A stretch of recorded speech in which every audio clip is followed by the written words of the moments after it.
lies, no records of a trace.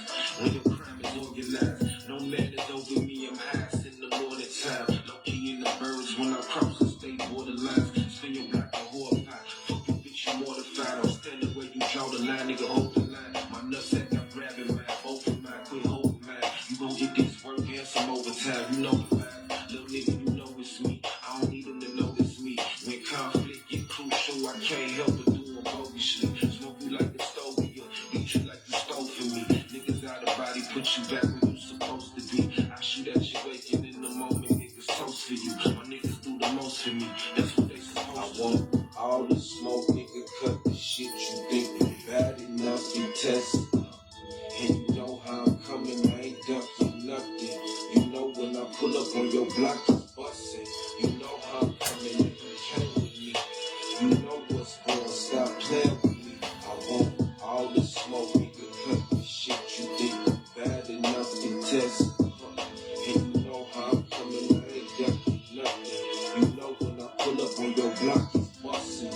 You know how I'm coming, and you came with me. Gang, you know what's going, stop playing with me. Real gangsters move critically when that shit get critical. No peace amongst enemies, no pity for the pitiful.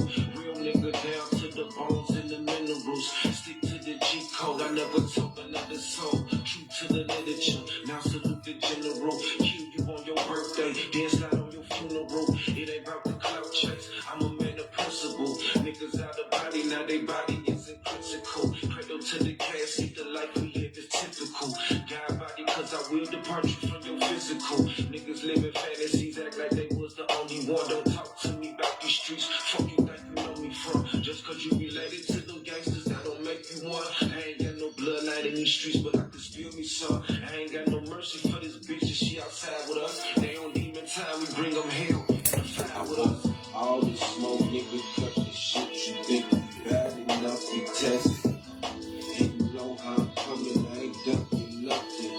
You know when I pull up on your block, it's bustin'. You know how I'm coming, and who came with me. You know what's going, stop playing with me. I want all the smoke, nigga, cut the shit you think you bad enough to test. And you know how I'm coming, I ain't ducking nothing. You know when I pull up on your block, it's bustin'. You know how I'm coming, and who came with me. Gang, you know what's going, stop playing with me.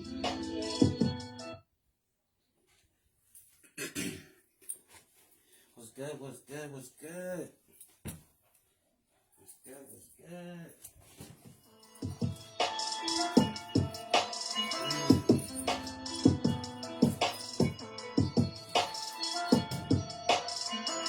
Shalom, shalom, what's up, what's good, what's good?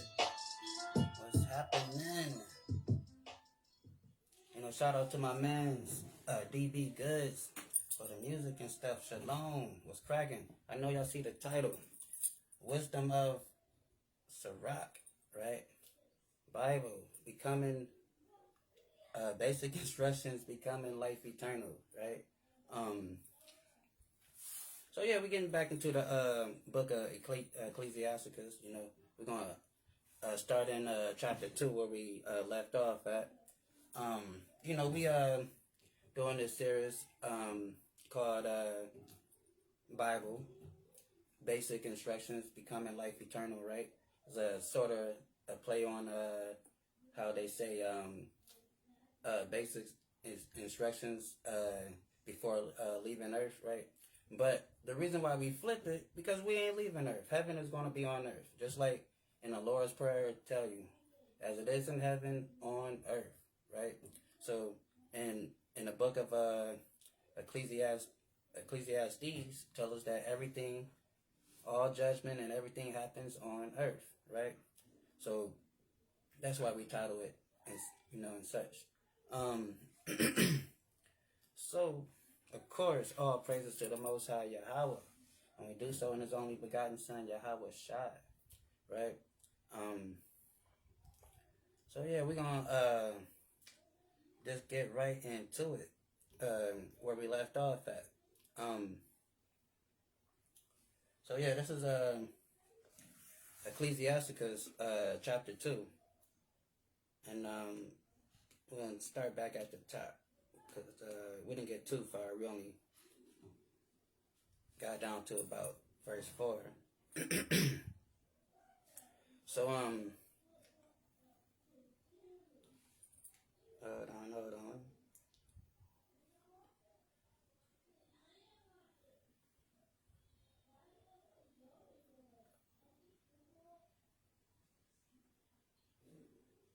Okay, yeah. So yeah, we're gonna start at the top.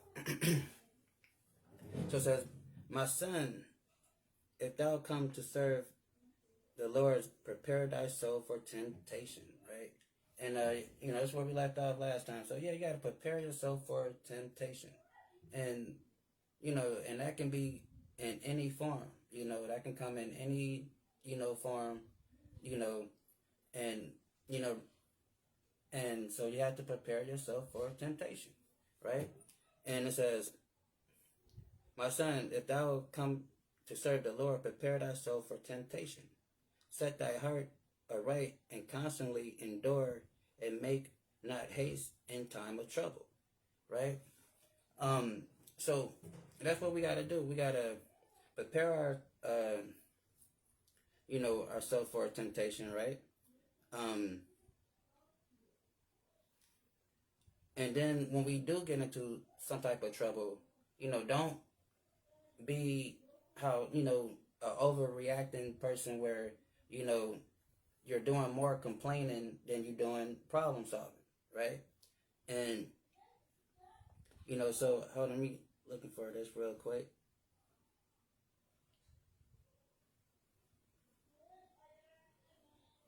Let's see.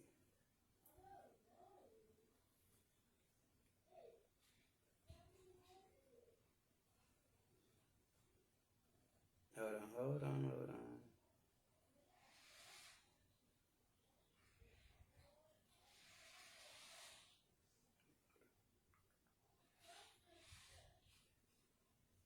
All right, hold on, find it like this.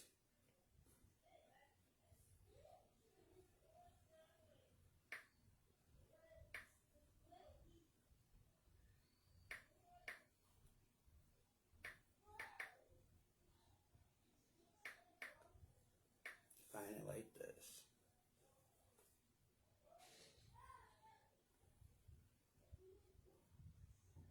All right, so yeah, right here, Matthew 24 and 13. So Matthew 24 and 13 says, But he that shall endure unto the end, the same shall be saved." So when it says, set thy heart, or what it says, "My son, when you come to serve the Lord, prepare thyself for temptation." So, so like you said, you're going to go through stuff, because even Jesus, Yahweh, he was tempted, right? And he overcome those temptations. Paul, have a chapter where it's talk about certain things he went through and how he still overcome, right? It says, "But he that shall endure unto the end, the same shall be saved." So you have to endure these temptations and endure this stuff, this life that you're going through. Then it says over here, and it says, "Set thy heart aright and constantly endure, and make not haste in time of trouble." Right? So you have to, be steadfast in the truth, right? Keeping the faith, and don't make haste. Wait. How to say? Wait on the Lord. And how you wait on the Lord is you seek Him. When you in your time of trouble, you seek Him, right? Instead of, a lot of times we try to figure things out ourselves instead of going to the Most High God Himself and, asking Him to help us in this situation, right? So, but then at the same time, you have to understand that it's a lesson in everything. It's a lesson in life. So you're going through certain things because it's a lesson to learn in that. So that's why also it says, "And make not haste in time of trouble." And it says, cleave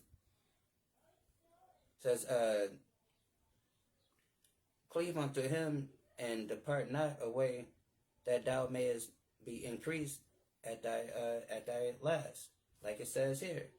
But he that endure unto the end, the same shall be saved. Right? And it says, and this is the gospel of the kingdom shall be preached in all the world for a witness unto the nations, and then shall the end come. Right? So we have to endure to the end. Right? You know, whether it's life or when you see that black man who the world calls Jesus Christ come back. Right? You have to endure. Right? Then it says, cleave unto him and depart not away, that thou mayest increase at thy last end. Right? So sometimes you have to be patient. You're going through certain things, and then sometimes you just have to, you know, be patient, endure it, and then, like I said, it's you know, then you get, then how they say, it's a rainbow at the end, right?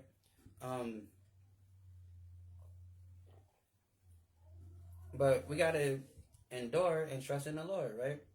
And it says,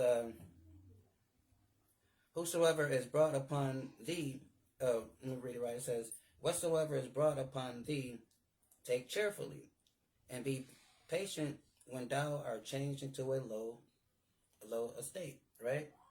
And that's what we got to do, because a lot of times, you know, stuff will happen, right, where you ain't got it no more, right? You know, so now you know, doing, you know, trying to cut corners and doing, you know, things that you probably shouldn't do to try to maintain that lifestyle that you were having, or, you know, so forth, right? So instead of when it says, whatsoever is brought upon thee, take cheerfully, and be patient when thou art changed to a low state. So, because you got to understand, in life, it's ups and downs, peaks and valleys, right? You got ups and downs. So, everything come in season, right? So, you know, you could be, you know, having it one day. Then the next time, you don't got it. So, you can't let those things, you know, affect you, because understanding that how the Bible says, the Lord giveth and the Lord taketh away, right? That's why it says here, whatsoever is brought upon thee, take cheerfully, and be patient when thou art changed to a low state, right? So so you don't want to be a crybaby. You don't want to be whining and complaining and talking about, oh, this is horrible, this is bad, oh, life is bad, right? So you don't want to be that, because that will put you in a state of depression, right? And that's worse. And, you know, and that leads to a lot of other stuff. So you have to learn how to be patient when stuff is going on, right? You got to be quiet while the storm is going on, right? And then, because like when you focus and not all, you know, your brain is not all cluttered with so much stuff going on, then you're able to see like, okay, this is the way out, you know, and the Most High will give you the way to see the way out, right? But if you got your mind cluttered and focusing on this and that, and you're not going to be able to see it, right? And what I was looking for, I'm going to go back to here.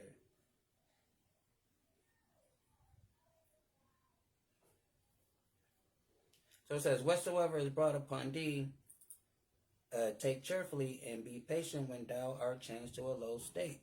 So again, so you know, you could have people, like I said, they will lose their job, so now they back to selling drugs again, right?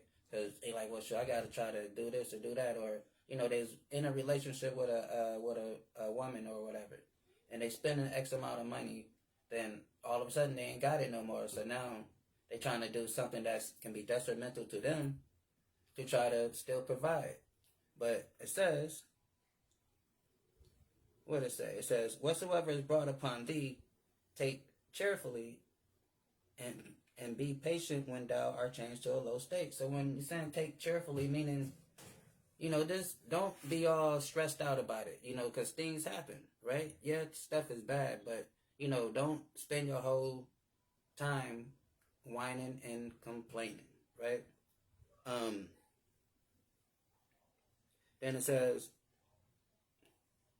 For gold is tried in fire, and acceptable men, and acceptable men in the furnace of adversity. So God put us through stuff. He put us through stuff to try us. All these things is a lesson that we go through, right? So He put us through stuff to try us, because if He's raising us up as a nation to be the greatest people on the planet, so we have to have, we have to qualify for that. He's not going to just give it to us because He said, because He loves us. We have to qualify for it. So we have to keep the faith, endure, like it says in Matthew, where it says, he that endure to the end, the same shall be saved, right? And so, and right here too, get this, in Revelation 2:26 says, and he that overcometh and keep my works unto the end, right? So we have to overcome these life perils, these hardships, these temptations that we may face, right? Then it says, and keep my works and keep the commandments, because His works is the commandments, the laws. Keep the laws of God that He told us to do, right? In the faith, unto the end. To Him I will give power over the nations. So it says, he that overcometh and keep my works unto the end, to him I will give power over the nations. So He's going to give us dominion and power over these nations, to subjugate them, to rule over these other nations, right? That's the promise that He's going to give to His faithful, right? So it says, for gold is tried in fire, and acceptable in man, and acceptable men in furnace of adversity. Because we have, because think about it. You look at that, people say stuff about Donald Trump, right? When he first became president. And they was talking about, his dad gave him $1 million loan, right? And, to the common man, that's a lot of money. And,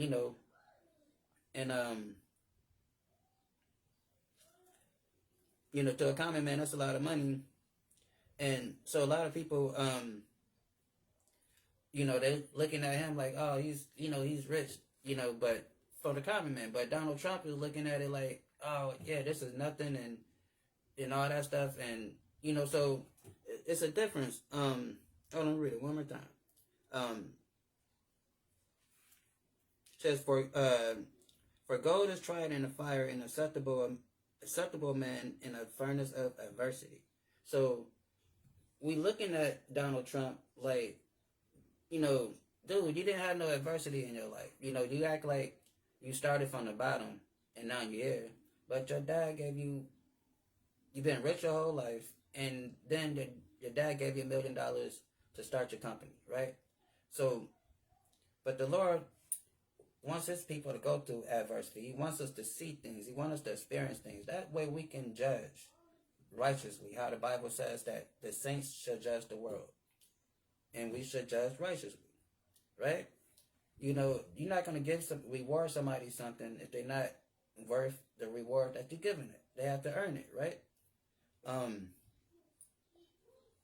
And it says, believe in Him, and He will help thee order thy way aright, and trust in Him. Ye that fear the Lord, wait for His mercy, and go not aside, lest ye fail. And it says, ye that fear the Lord, believe Him, and your reward shall not fail. Right? So we keep the faith. We trust in Him, because it says, he that overcometh and keep my works unto the end, to him I will give power over the nations. And we believe that. And we want that. Right? And because right here it says this. In the same book. Revelation 13:10 says this. It says, start at 9. If any man have an ear, let him hear. Right? So basically, if you can understand this, right? Then it says, he that leadeth into captivity should go into captivity. So if you take a people a nation into captivity, the punishment for that is you will go into captivity. So we as a people were taken into captivity. So the people that have done that, their punishment is they will be taken into captivity. And we can read about that in Isaiah. Then it says, he that killeth with the sword must be killed with the sword. Right? And this is the point. Right? This is the point. It says, here is the patience and the faith of the saints. Because we're waiting for this. Okay? Because the saints want to be able to take those people captive who took them captives. The saints want to be able to rule over the nations. Right? Like Christ promised. Because it says, here is the patience and the faith of the saints. Because we got faith in this. We got faith that this is going to happen. Right? So, because he said it. So over here, it says, and ye that fear the Lord, believe him, and your reward shall not fail. Ye that fear the Lord, hope for good, for everlasting joy and mercy. Look at the generations of old, and see did ever any trust in the Lord, and was confounded. So, and we can do that, because we can look at the scriptures and see that the mighty man of the Lord, whenever they trust in God, God delivered them. He did what he said he was going to do. We can see how Daniel was in the lion's den and nothing happened to him. We can see how Meshach, Abednego, and the other guy was in the furnace and nothing happened to him, right? We can see how he delivered the Maccabees brothers, right? We can see how he was behind Joshua and Moses and everyone else, right? So it says, look at the generations of old. And these is our ancestors. These is our ancestors, our bloodline ancestors. Yeah, we got Martin Luther King, Malcolm X, Rosa Parks, all these people that they put in our face. But our ancestors come from this book. These mighty men of this book. Bloodline. Not no fantasy, spiritual, oh, you know, I believe in God, so yeah, they're... No, not like that. Actual bloodline. Cousins, brothers, stuff like that. All right? So, these is who we come from. This is why we're so great now. This is why even in our lower state, we're still cold at everything we do. The best cooks, the best dancers, the best singers, the best actors, the best athletes, the best doctors, the best scientists, the best whatever you think is out there, we is the greatest at it. Even if we never tried it before, you give us a shot at it, we'll be the greatest. Right? So, that's what we do. And so it says, look at the generations of old and see did ever any trust in the Lord and was confounded. So we can look at our ancestors, our forefathers, and see, and when we read this Bible, and see how God delivered them, and see how he protected our people. See how he worked through our dear sister Esther to save the nation, right? If it wasn't for Esther, we won't even be talking right now, right? So we can see how, you know, he works and done things for our people, right? So it says, look at the generations of old and see, did ever any trust in the Lord and was confounded, or did any abide in his fear and was forsaken? So we know that never happened, right? We know that when we read this book, we see that those that put their trust in God, he protected them, right? Then it says, or whom did he ever despise that called upon him, right? We seen when 50 men came rushing at Elijah, and Elijah prayed to heaven to call down fire to destroy those 50 men, and it happened, right? It happened 2 times. Matter of fact, 150 men died that day that came to try to arrest Elijah, right? So we saw how God had Elijah back then. God was like, you know, all right, look, we can't keep on killing the whole police force every time they come and show up. So go holler at the king. Go see what he want, right? So, where are we at? Then it says, for the Lord is full of compassion and mercy and long suffering, and very pitiful and very pitiful, and forgiving sins, and save the time of the affliction, right? And that's what he do. Just like how he took us out of Egypt from that bondage and hardship that we was going through, and just like how we read in Jeremiah, how he's going to take us out of America from this hardship and bondage that we've been going through here. Even though some of us been very, very good slaves, we don't even think we're in slavery no more because they took the shackles off. But you coming too, right? Even y'all can come too, right? So it says, woe to be fearful hearts and faint hands and sinners that go two ways. So woe be to fearful hearts and faint hands and the sinner that go two ways, right? So what does that mean? Let's break it down. Scary people, right? Don't be a damn coward, because a coward is scary, and they will fold. They was, whatever they will go, they will fold. Whatever will save their life, that's what they will do, right? Then it says, in the faint hand, meaning, you frozen, you're nervous, right? You got anxiety, high anxiety, right? So it's like, you can't be trusted. Then it says, in the sinner that goes two ways, meaning you can't, this person that's just always, I'd say, backsliding, or, a hypocrite and all that stuff, right? So, like I said, you gotta, then if you a combination of all those things, it says, woe to be fearful. So woe means destruction. So woe to be fearful hearts, because God didn't give us the spirit of fear, right? He didn't design us to be cowards. Fear is a learned emotion. When you're born, you're only born with fearing two things: falling and loud noises, right? Pay attention to that. When you have a newborn baby, right? You got the baby in your arms. We're just saying, for example, right? I know some people crazy. So if you ever just, all right, we'll say it like this. If you almost accidentally drop the baby, even no matter how big the baby is, right? Their instinct is to grab tight to you and try to hold on, right? That's, because we're born with the fear of falling and loud noises. Or you hear a baby hears somebody speaking loud or loud noises, the baby kind of, jump a little bit and look where it's coming from, right? Those are the only two natural emotions we got towards fear. Every other fear we have is learned, right? Because he didn't design us with the spirit of fear, right? So it says, woe to the fearful hearts, the cowards, and faint hands, and the sinners that go two ways. Meaning you're double-minded. You can't be trusted, right?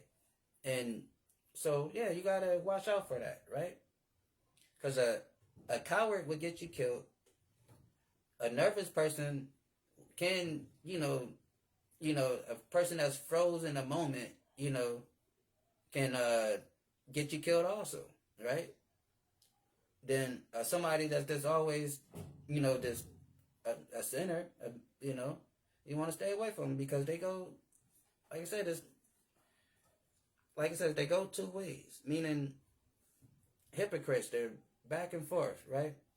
Not trustworthy. They that fear the Lord will not disobey his word, and they that love him will keep his ways. So, and that's what we, that's what we do. We keep his commandments, because it says here, right over here, in 1 John, like it says, where we at? Boom, pow. It says, let me read this one first. It says, hereby we know that we know him, if we keep his commandments. He that say, I know him, and keep not his commandments, is a liar, and the truth is not in him, right? So we keep the commandments of the Lord because it says right here, they that fear the Lord will not disobey his word, and they that love him will keep his commandments, like it says over here. Because it says right here, it says, he that commits sin, because everybody, that I heard that go to church and stuff and call themselves a Christian or say they believe in God, they say, I'm a sinner. Everybody saying, I'm a sinner. But they don't know this. It says, he that committeth sin is of the devil. For the devil sinneth from the beginning. For this purpose the Son of God was manifested, that he might destroy the works of the devil. So if you're going around saying, yeah, I'm a sinner, we all sin every day. The Bible says, he that committeth sin is of the devil. So are you of the devil? And I'm guessing a lot of people would say no. But according to the scripture and our dear brother John, that would be a yes, right? So, because people think that we cannot keep the law, but we're reading Exodus and the law, because we're doing the other video we did a few days ago.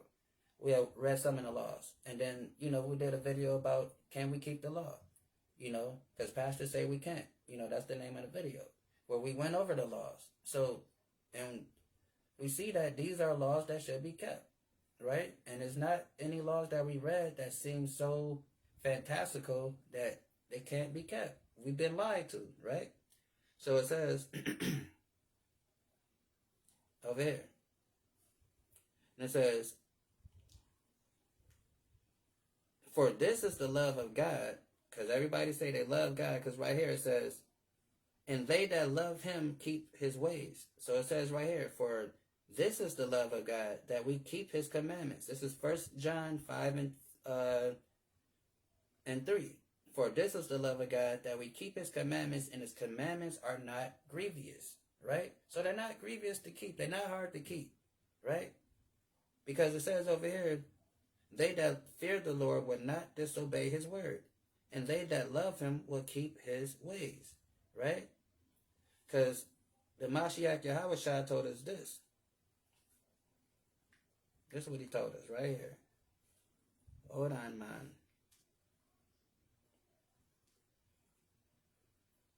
Ain't got a phone trying to jump on the player. Hold on.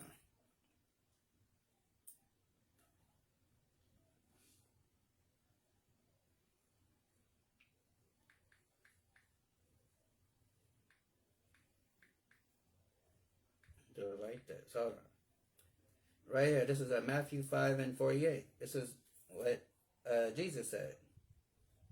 Be ye therefore perfect, even as your Father which is in heaven is perfect. Right? So Christ is telling us to be perfect. Right? So in our westernized, Eurocentric mind, we think this word perfect means, never ever making a mistake. Right? But that's not what perfect means. We're going to see what perfect means. Because it tells us exactly what perfect means. And we're going to get it.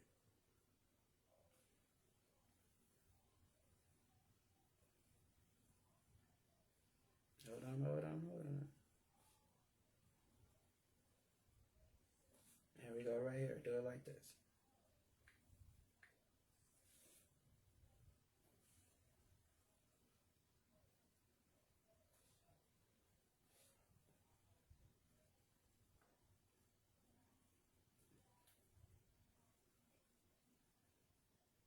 Hold on 1 second.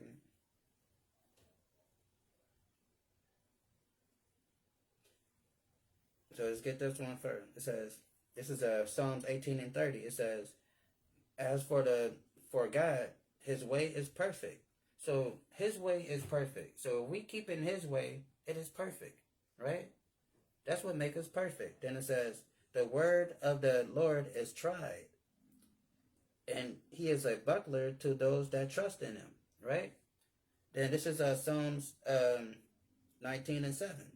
It says, the law of the Lord is perfect, right? So when Christ says, be ye therefore perfect as your Father in heaven is perfect, because the law of God is perfect. So when we're keeping the laws of God, we by default become perfect, right?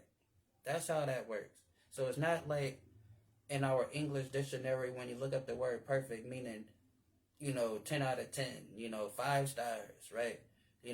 Never ever made a mistake. That's not what it's talking about. It's talking about right where it says here, where it says in Psalms 19:7, the law of the Lord is perfect, converting the soul. The testimony of Yahweh is sure, making wise the simple. So it make wise the simple. And as you're keeping the commandments, it increases your knowledge, right? It makes you a wise man because like it says up here, for as God, his way is perfect. The word of the Lord is tried. He is a buckler to all those that trust in him, right? That's Psalms 18:30. So, like I said, that's what it means to be perfect, right? So it says, back over here, they that fear the Lord will not disobey his word, and they that love him will keep his ways. That they fear Yahweh will seek that which is well-pleasing unto him. Because that's what we will do. We will seek what is well-pleasing unto the Lord, right?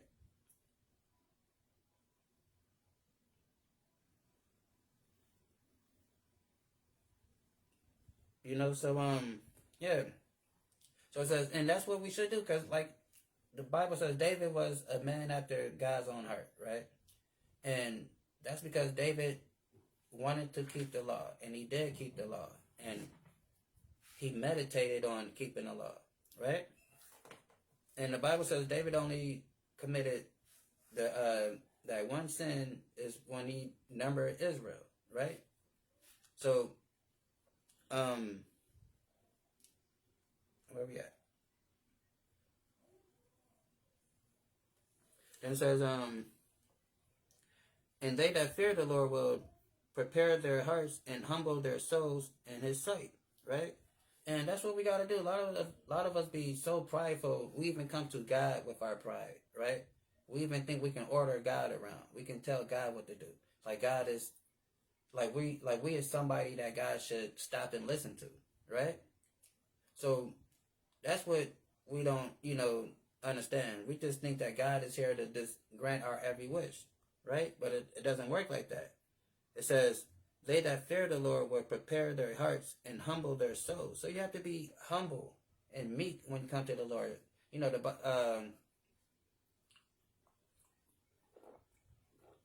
The church would tell you, come as you are, right? The Bible don't say come as you are. The Bible says come correct, come humble, act like you talking to somebody that ought to be respected, right?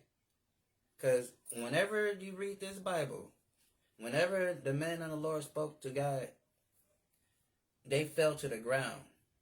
Their face was to the ground. They didn't even look up to speak to him, right?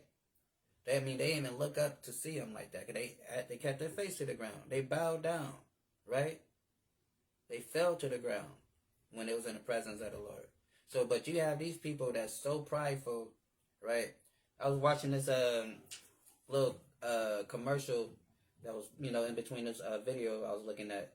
And this Edomite woman gets on there talking about, how she was praying to God and she was so angry and she was cursing him out and in her prayers, and after she finished yelling at God and cursing him out, she felt better and she felt like that was God, giving her comfort. I'm like, see how crazy that sound? You really he got on Job. Like Job didn't even say anything really spicy like that to God, but he got on Job like, who is you to be questioning me on what I do, right? You wasn't here when I made none of this stuff, right? Where were you at? When I, was you sitting in a gym with me when I was shooting jump shots, with the lights turning off? No, he wasn't doing that. So guy got on Joe. So this cave beast woman in that commercial thought she was saying something. It's so sad that some of our people is going to hear that because they're wrapped up in that false ideology, that white supremacist cult called Christianity, and they're gonna think, oh, there's some truth to this. You know, maybe I can just yell at God and curse him out. You know, it's crazy. So it says, they that fear the Lord will prepare their hearts and humble their souls in His sight. And it says,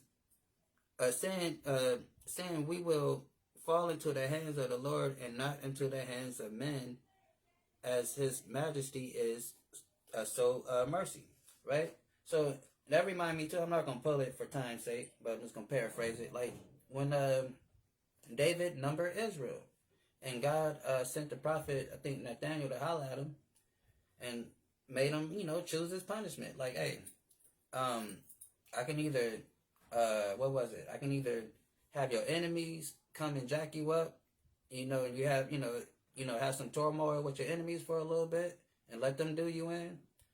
I think I forgot what the third one was, but then, and the other one was, or the Most High said, or I can jack you up. I can do what I'm gonna do to you. I can send a plague on you, right, or something, right?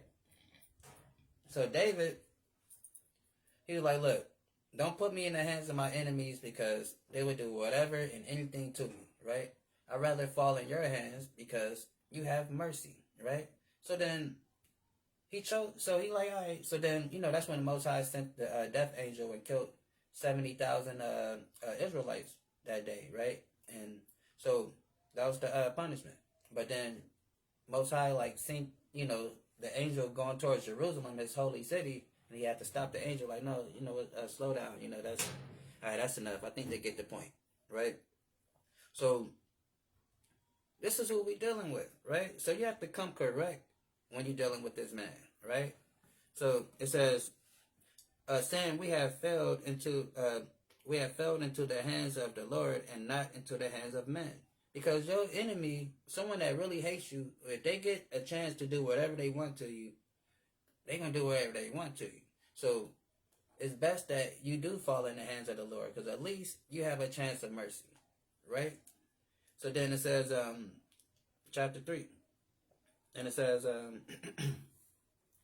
hear me, O Father, O children, and do therefore that ye may be safe. For the Lord hath given the father honor over the children, and have confirmed authority of the mother over the sons. That order. Then it says that whoso honor his father make a atonement for his sins. So you gotta love your daddy. You know what I'm saying, right? And a lot of times, especially in our community, we have estranged relationships with our fathers, right? A lot of us, some of us, right? So, but it says, whosoever honor his father make an atonement for his sins. Because you got to understand, we are all stuck here in America, right? We all came over here in America, kidnapped people. All oppressed people, right? Our mothers and our fathers lived through the same oppression that we're going through, the same hellhole that we're into. Their mother and their father lived through the same hellhole that we're all into, right? Oppression. Oppression, like the Bible says, oppression make a wise man mad, right? So, although we have these strange relations with our parents, our fathers, right? We have to learn how to forgive them, right? Because oppression is a mother lover, right? And sometimes the ways of this world, how things operate, it causes stress in relationships, right? And sometimes it might not be one person's fault or the other person's fault. It just be situations, right? And living in this world that we live in, it doesn't allow us to communicate and work through our problems because we have a boot on our neck. Oppression, right? Like our sister what's her name? I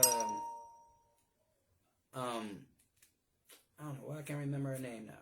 But she's one of our sister Shabazz, she said like black women, you know, act like they're being oppressed by black men, but black men never ever had a chance to actually be black men, in a with their woman, because we here in America. America, you're not allowed to be a black man, right? You can be a black boy, but you can't be a man, right? And so our, men and woman relationship always had a little element of strain and oppression mixed in with it, because we have to deal with the outside forces that was oppressing us, right? And we see the effects of that when the 60s and the 70s kicked in, right? When the splitting of the homes really start coming into play, right? That's why a lot of us now, 80 babies, grew up in single parent homes, right? That's why you don't really see too many single parent homes past the 60s. I mean, before the 60s like that, before the 70s like that. It was a concentrated effort, and we know what they did. And it says, and he that honoreth his mother as one that lay up treasure. So honor your mother, right? Love your mother, protect your mother, all that stuff, right? Take care of your mother, right? And a lot of us have strained relations with our mothers, right? A lot of times people have, unresolved issues, with their mothers, and gotta work those out if you could, and it's all about forgiving, because it goes back to what we were saying about understanding this society that we live in is not good. It's not conducive for the black and brown people, right? So yeah, a few of us make it here and make it there, right? But collectively, this society is not conducive for us. So it brings unnecessarily strain on people that have other things that they should be worrying about going on, that typically the average person don't have to deal with, right? I told this story before, but I'm gonna say it again. I was working at this at Ashley Furniture, and my this Asian guy I was working with, and he basically said saying the reason why he be so hard on me is because I'm black, and in America, we get treated in such a way, and we so mentally strong and tough that he like, yeah, you can take it, you can go through it, you can do it, you're tough, right? So that's what these other nations look at us as, like someone that they can just beat up on, and cause we're mentally tough, right? And but so they understand that, right? Because they know who we are. They know the stress and the oppression that we went through as a people. Instead of them saying, you know what, I know this country treated y'all wrong. Let me try to do my best since I'm a guest over here. Let me try to, not, fall into the, play into the whole scenario. But no, he said what he said. And so we got to understand that as a people, we go through things, right? And if other people from outside of us can see that we go through stuff, then we have to recognize that this stuff ain't cool, right? And so yeah, we honor our mother, right? We try to patch up these relationships. We patch up, relationships with our parents, right? When possible, right? And even if you can't, you don't hold no negativity, no grudges or anything like that, because of course, in the Bible, our law says we cannot hold no grudges against the children of Israel or hold any type of hatred towards our people, right? Although we're not required to be buddy, but we ain't supposed to hate each other neither, right? So we try to make amends, right? And it says, in honor, it says, and one that honoreth his mother, lay up treasures. So it's like I said, so it's a blessing that God blesses you when you honor your mother, honor your father, right? Because like it says in the law, because like we went over when we was going over the law that the church tells us not to keep, that honor thy mother and honor thy father is the only commandment that comes with a promise. And that promise is you will have a long lasting life, right? So it says,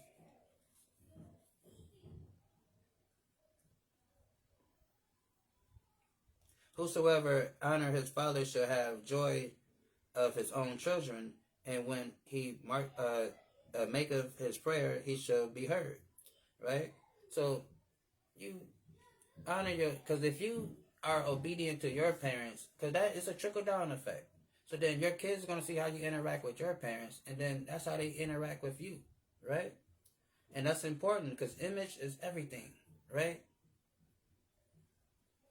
You know, because it's like the reverse Sprite commercial. You know, the Sprite commercial says image is nothing, thirst is everything. No, imagery is everything to a young child because that's how kids learn. They pick up stuff. You know, their brains at that young age, their nervous system and their little cords and wiring and their brains is all getting connected at a young age and connecting wirings and stuff like that and coming up with their own, creating their reality for the world that they see. So it's important the imagery that they're taking in, right? Because that develops their perception, right? So it's a trickle down effect. That's why it says, "He that honored, whosoever honor his father shall have joy of his own children." Because then now your kids is gonna be, you're gonna have some. Your kids is gonna be nice to you. You're gonna have some decent kids. People are gonna be like, such and such raised some good kids. Those are some good boys he got over there, right? Those are a good group of children that such and such raised over there. Those are Melvin kids, you know. Those are Melvin boys over there, right? So it's a good thing. And it says, and when he make his prayer, he shall be heard. He that honoreth his father shall have long life, and he that is obedient unto the Lord shall be comfort to his mother, right? And it says, he that fear the Lord will honor his father and will do service unto his parents as his master, right? So, like I said, so we respect our parents and do things for them, and we, like, they are our masters, right? We obey them as that, right? And honor thy father and mother with both word and deed, that a blessing may come upon thee from them, right? Because you know the parents, they attend to reward their kids when their kids is doing good, and doing the right thing. Parents, they, if they're able, they will reward their kids, right? Then it says, for blessings of the father establish the houses of the children, but the curse of the mother uproot the foundation. So then, on the flip side, you can have an unruly woman in that household, right? And it says right here, for the blessing of the father establish the houses of the children, right? And the father is talking about Yahweh. So, establish the houses of his people. But then it says, but the curse of the mother uproot the foundation, right? So you gotta, like I said, so it can be like that, right? Then it says, glory not in the honor of thy father, for thy father dishonored. Glory not in the dishonor of thy father, for thy father dishonor is no glory unto thee. So a lot of times you have people, like you see it on the internet, mothers will put their kids on YouTube or whatever, TikTok, and have them cursing out their dad on a phone and recording it, right? And the little kid disrespecting their father and not knowing the whole backstory that their mama is a grimy little, slimy little chick that, that caused the whole situation. That's why the dude probably not around, right? But kids love their mama, so they're going to take their mama's side, right? But it says,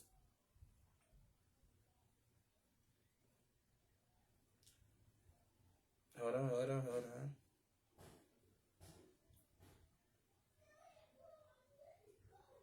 says, he that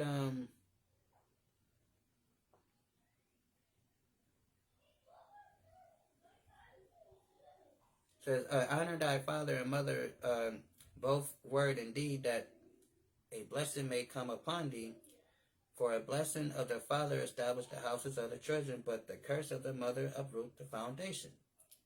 So, like I said, so then it says, the glory not in the dishonor of thy father. So if your father, because like I said, we have to understand, we all here in America, under this subjugation of these people. So we all have our own demons that we have to face being here, right? And so your father's not around for whatever reason. Maybe he's an alcoholic. Maybe he's a drug addict. Whatever the case may be. Maybe he's not financially stable like that, right? So you don't just kick the man while he's down, because you don't know why, what's going through his mind, right? He probably wants to be there, right? But he probably, his pride is hurt. His manhood is hurt. So maybe that's enabling him to do certain things. So there's a lot of stuff that comes into play. That's why we have to have compassion, right? We have to learn how to forgive, our parents, when certain things take place, right? Because it says over here, glory not in the dishonor of your father, for your father's dishonor is no glory unto thee. So, meaning, it's, that's not going to make you look better, because you putting down your dad because your dad is, XYZ, right? That's not going to, that's why we have to practice love and compassion and understand that being in this subjugation here in America, we all have oppression and got the man's boot on our neck in one form of a way, and it plays out through our life and to the people that we love closely to us, right? That's how it goes. This lady, the lady, we all know her. We all seen the videos. The woman that was the first, I can't think of her name, but the little girl that was being escorted by the state police, the National Guard into that white school when it was integrating stuff, and they had the little grown white people yelling at the little 8-year-old girl, throwing stuff at a little kid, cursing at her, calling her the N-word as she's trying to walk into school, right? It was on TV, it was on the news, right? We all seen that, learning about civil rights, right? That little girl was grown now. She told her story of her time going to that school and what she experienced, right? And how racist it was in that school, how the kids would pick on her and tease her, and how she couldn't react and do anything about it. So when she got home, she took her frustration out on her little brother, right? And that caused dissension between them. That caused a strain in their relationship. And she didn't realize that until she got older, she was taking her frustration out on her little brother because she couldn't fight the people at school that was making fun of her. So she takes it out on her brother, right? So we have to understand, living here in this place is not conducive for the black and brown people, right? So it says,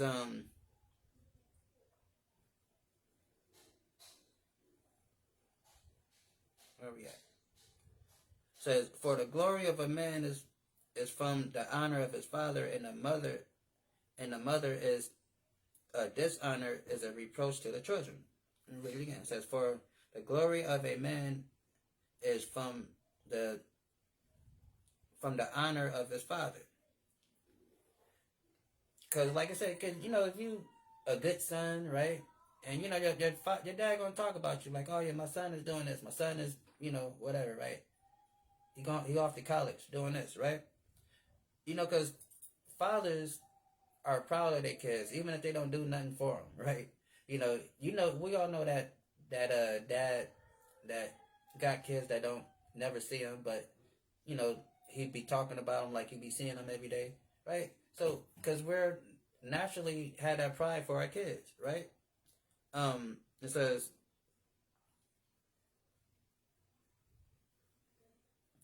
for the glory of a man is from the honor of his father, and a mother is dishonor is a reproach to the children. So like I said, if because kids love their mom, right?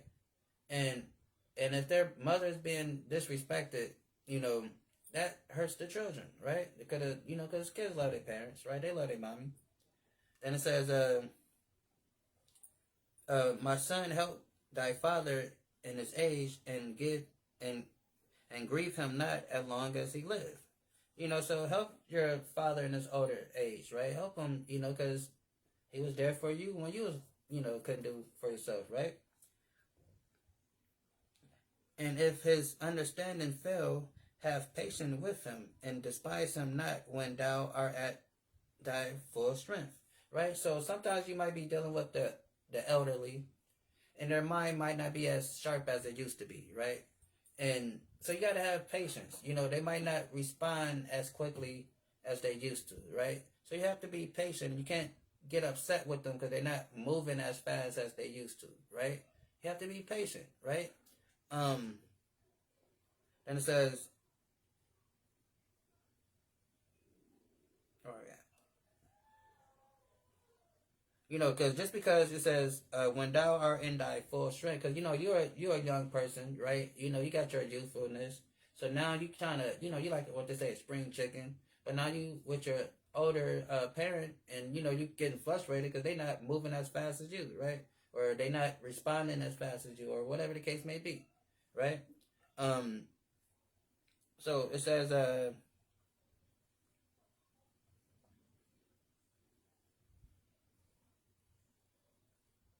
or yeah, says, for the reviving of thy father should not uh, be for be forgotten, and the instead of sins, it should be added to build up thee. So take care of your parents, because, like I said, how we read earlier, it covers sins, right? And then it says, in the day of thy affliction, it shall be remembered, thy sins also shall melt away, as ice in the fair warm weather. So if you do these things, take care of your parents, right? Make sure they're good. Honor your parents. That when you going through affliction, when all hell is breaking loose in your life, the Lord is going to comfort you through it and guide you right through it, and it's going to be a breeze. It's not going to be as hectic and stressful. You're going to get through it. He's going to walk with you. That's why it says right here, it says, in the day of thy affliction, it shall be remembered. So God is going to remember, so when you go through your tough times in life, God is going to remember, oh yeah, this person was good to their parents. They took care of them when they were sick. When they got older, they was there for them. So yeah, let me help them out here. I see they going through some stuff. Let me help them out. So it says, in your day of affliction, it shall be remembered, thy sins shall also melt away as ice in a fair weather.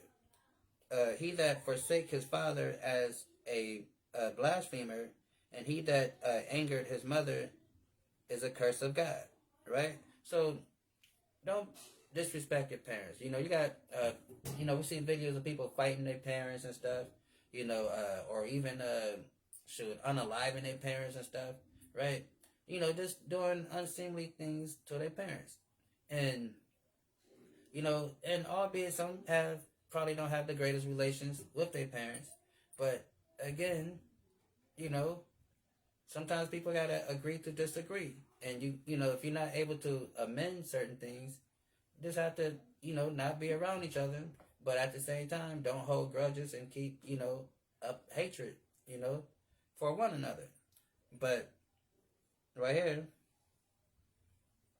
says, he that forsake his father as a blasphemer, and he that anger his mother is a curse from God. So God ain't gonna be rocking with you.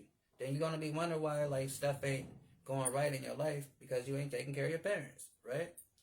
And then it says, my son, go with thy business and meekness, so shalt thou be beloved of him that it is approved, right? So, when you got your, you know, your business, you know what I'm saying? Don't be trying to be a swindler, a hustler, be a good businessman, not a shrewd businessman, right? And it says, so that thou should be loved of him that is approved. So then God will see that you not trying to hustle the people, you're not, swindling the people, then he'll bless your business, right? Then it says, my son, go with, okay, then it says, the greater thou art, more humble, the greater thou art, the more humble thyself, and thou shalt find favor before the Lord. So if, because a lot of people want to brag, be all braggadocious, and act like they just this great guy and this cold at everything, right? And just want to let everybody know that they do things. But you got to be humble, right? You can't be, look at me type of person, right? It says, the greater thou art, the more humble thyself. So more that, so basically the greater you are, like if you important person, or, you got some type of emotion, you got some type of, connections or whatever, knowledge, wisdom, whatever, you don't just walk around like, like it all, right? Be humble, right? Because that's going to come off a little more better than a person that walks around like they're, a smarty pants and just know it all, right? Like I used this example before, when that movie State Property, when Beans was locked up with Freeway, and Freeway was the connect. He was the man that can connect you to El Plaga, right? And but he never said anything, and he knew that Beans was in there for what he was in there for being for drug stuff and all that. So, but he stayed humble, and that made him and Beans get an even better relationship. They're like, oh, okay, you ain't one of those type of dudes. You're a humble dude. I wouldn't even know that if you never said anything about it. So, you gotta be humble, right? Then, because how to say, like that light, it will shine. You know what I'm saying? So it says,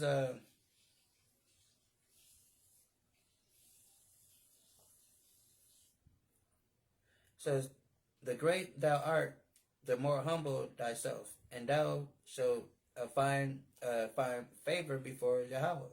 So God's gonna make sure whatever you're great at is gonna be seen and noticed, because you're not out here trying to lead with that and flaunt that around. You're trusting in the Lord and letting God work His magic, right? So then, and it says, and thou shalt find favor before the Lord. Many are in high place and are renowned, but mysteries are revealed unto the meek, right? So a lot of people, because we are the meek, right? Because a lot of people look at these T.D. Jakes, these Joel Oversteins, these people that go to these seminary schools, aka cemetery schools, right? And they got a PhD by their name, and they think that they're this so scholarly person right in the Bible, right? And but they're not, right?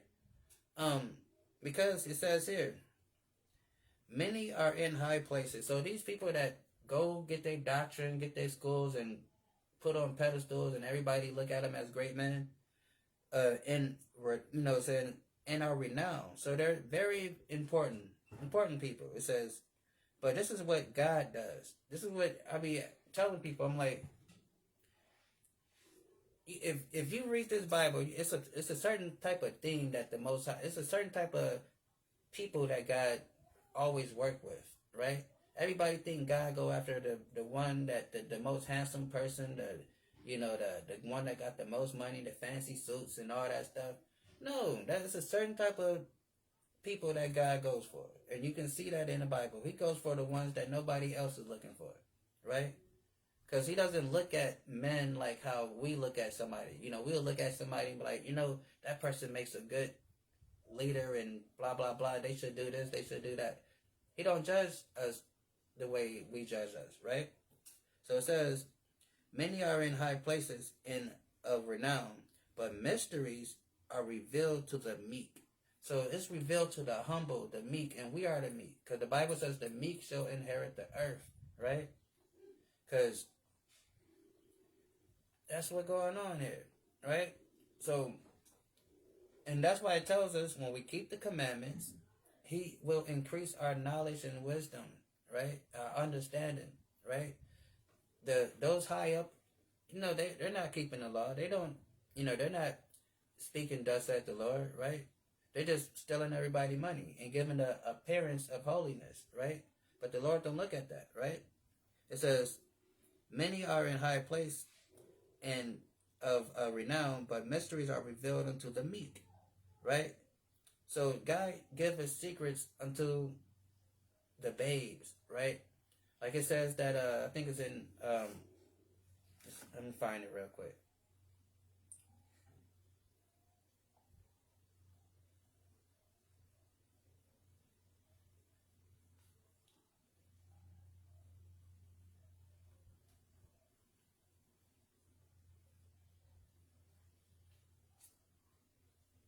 Find it.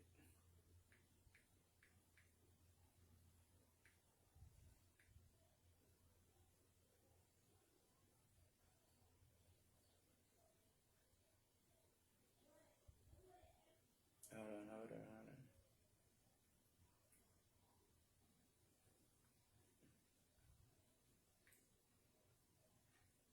Prudent.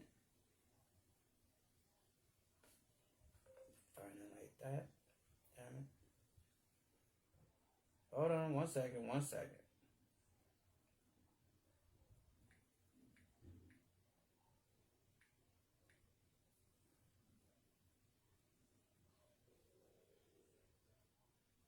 Hold on. Hold on.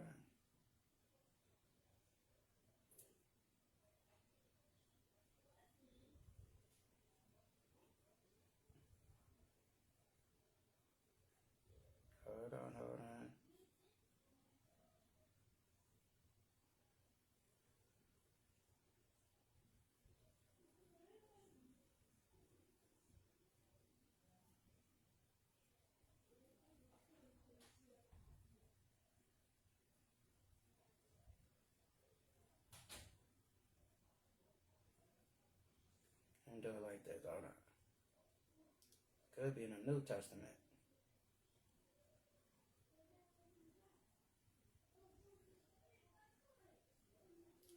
We can read this one too, though. It says, 1 Corinthians 1:19 says, for it is written, I will destroy the wisdom of the wise. Right? And those wise are these people that, call themselves doctors and got all these different doctrines and degrees and think they know something. But it says, I will destroy the wisdom of the wise, and I will bring to nothing the understanding of the prudent. Right? So then it says, hold on. Right here, this is the one I'm looking for. Luke 10:21. It says this. So it says, in that hour Jesus rejoiced in spirit and said, I thank thee, O Father, Yahweh, in heaven and earth, that thou hast hid these things from the wise. So that's why this Bible have not been burnt every dangle copy they can find, because he had hid these things from the wise. Because if they can understand this Bible like we understand this Bible, we would not be having this Bible, right? They would burn it, right? And they will understand that this book has nothing to do with them, and it shouldn't be a million gazillion religions out in this world. It should be the Israelites keeping the commandments and the faith, and everybody else bowing down and learning how to not die, right? Then it says, I thank thee, O Father, Yahweh of heaven and earth. This is Luke 10:21. I thank thee, O Father, Yahweh of heaven and earth, that thou hast hidden things from the wise and the prudent. So all these so-called wise people, these people that think they know something, these big old mega church having people, these people that got all these letters by their names, right? He hid the true knowledge and understanding from these people. That's why they don't talk the way they should talk. They don't speak the way they should speak when it comes to this book, right? They speak. When you go to church, you're learning plantation doctrine, the same stuff they taught us on the plantation, right? To keep us asleep. That's what they teach. That's what they preach, right? Because it says, "I thank thee, O Father, Lord of heaven and earth, that thou hast hid these things from the wise and the prudent, and has revealed them unto the babes." Because we're the babes, right? They look at us as the uneducated, just a bunch of N words and S words, right? They look at us like that, right? They look at us like a bunch of gangbangers, thugs, right? Street punks, right? Because we ain't got no fancy suit on or nothing like that. We ain't speaking the way they want us to speak. We speak what thus said the Lord, right? We speak what the Bible says. And it says, "I thank thee, O Father, Lord of heaven and earth, that thou hast hidden these things from the wise and the prudent, and thou hast revealed them unto the babes." And revealed them unto the babes. Even so, Father, for it is seemed good unto thy sight. So it was good for God to not give the so-called elites and the wise man who we consider wise this information. Because what would they do with it? Nothing. The same thing they're doing now, stealing people money, misleading the people. They wouldn't tell you. Because some of these people do know this stuff that we talk about. They just don't read it, right? Because it's not conducive to their plan, to their financial physical earning year, right? That's not what's going to give them the money, right? So back over here, it says,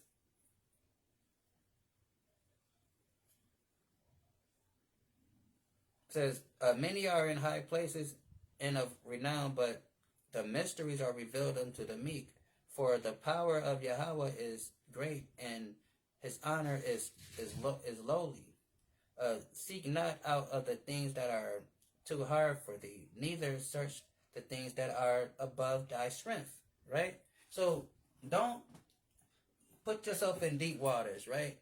Stick to what you know, right? Don't be trying to, because I talked to a few people, and sometimes you can talk to people, right? And having a conversation, then you can see the person you're talking to don't know what you're talking, or don't know what they're talking about, right? Don't understand the subject. They're just saying stuff, right? Because they don't want to feel like an idiot or look like they don't know anything, or they have so much pride that they don't want to feel like they're being taught, right? So, but it says, "Seek not out of the things that are too hard for thee, neither search the things that are above thy strength." Meaning, don't be trying to, figure out stuff that's, that you have to figure out the simple stuff first. You haven't mastered the simple things, right? You're trying to, read the book of Solomon and the wisdom of Solomon, and and all, get into the other hidden apocryphal books, right? But you haven't got a foundation in this book. But you're trying to go study some other stuff. You want to go look at the so-called Anunnakis, which is really just the son of Anu, which is just a tall African nation, right? But you want to go look about the Anunnakis, right? But you haven't understood this book first. You haven't understood this yet. You don't know that the Anunnaki, or the sons of Anu, is just some African tall people, just like Matumbo, Manukbo, Wemby, all them people, right? Well, I don't think Wemby Africa. I think Wemby one of us. I think Wemby is a Haitian, but that just live in France. But just got a different. I don't know. I'm to further notice. Think he one of us, but because a lot of our people is in France. So, but then, like I said, but you get the point. Like those tall Africans that we be seeing, those that guy that's supposed to be the tallest dude in the world, right? So That's what the sons of Anu was. It was a tribe of tall people, right? Has nothing to do with that guy Zachariah Stitchins, whatever his name is, and a lot of scholars say that his stuff was just pseudo anyway, right? But anyway, um,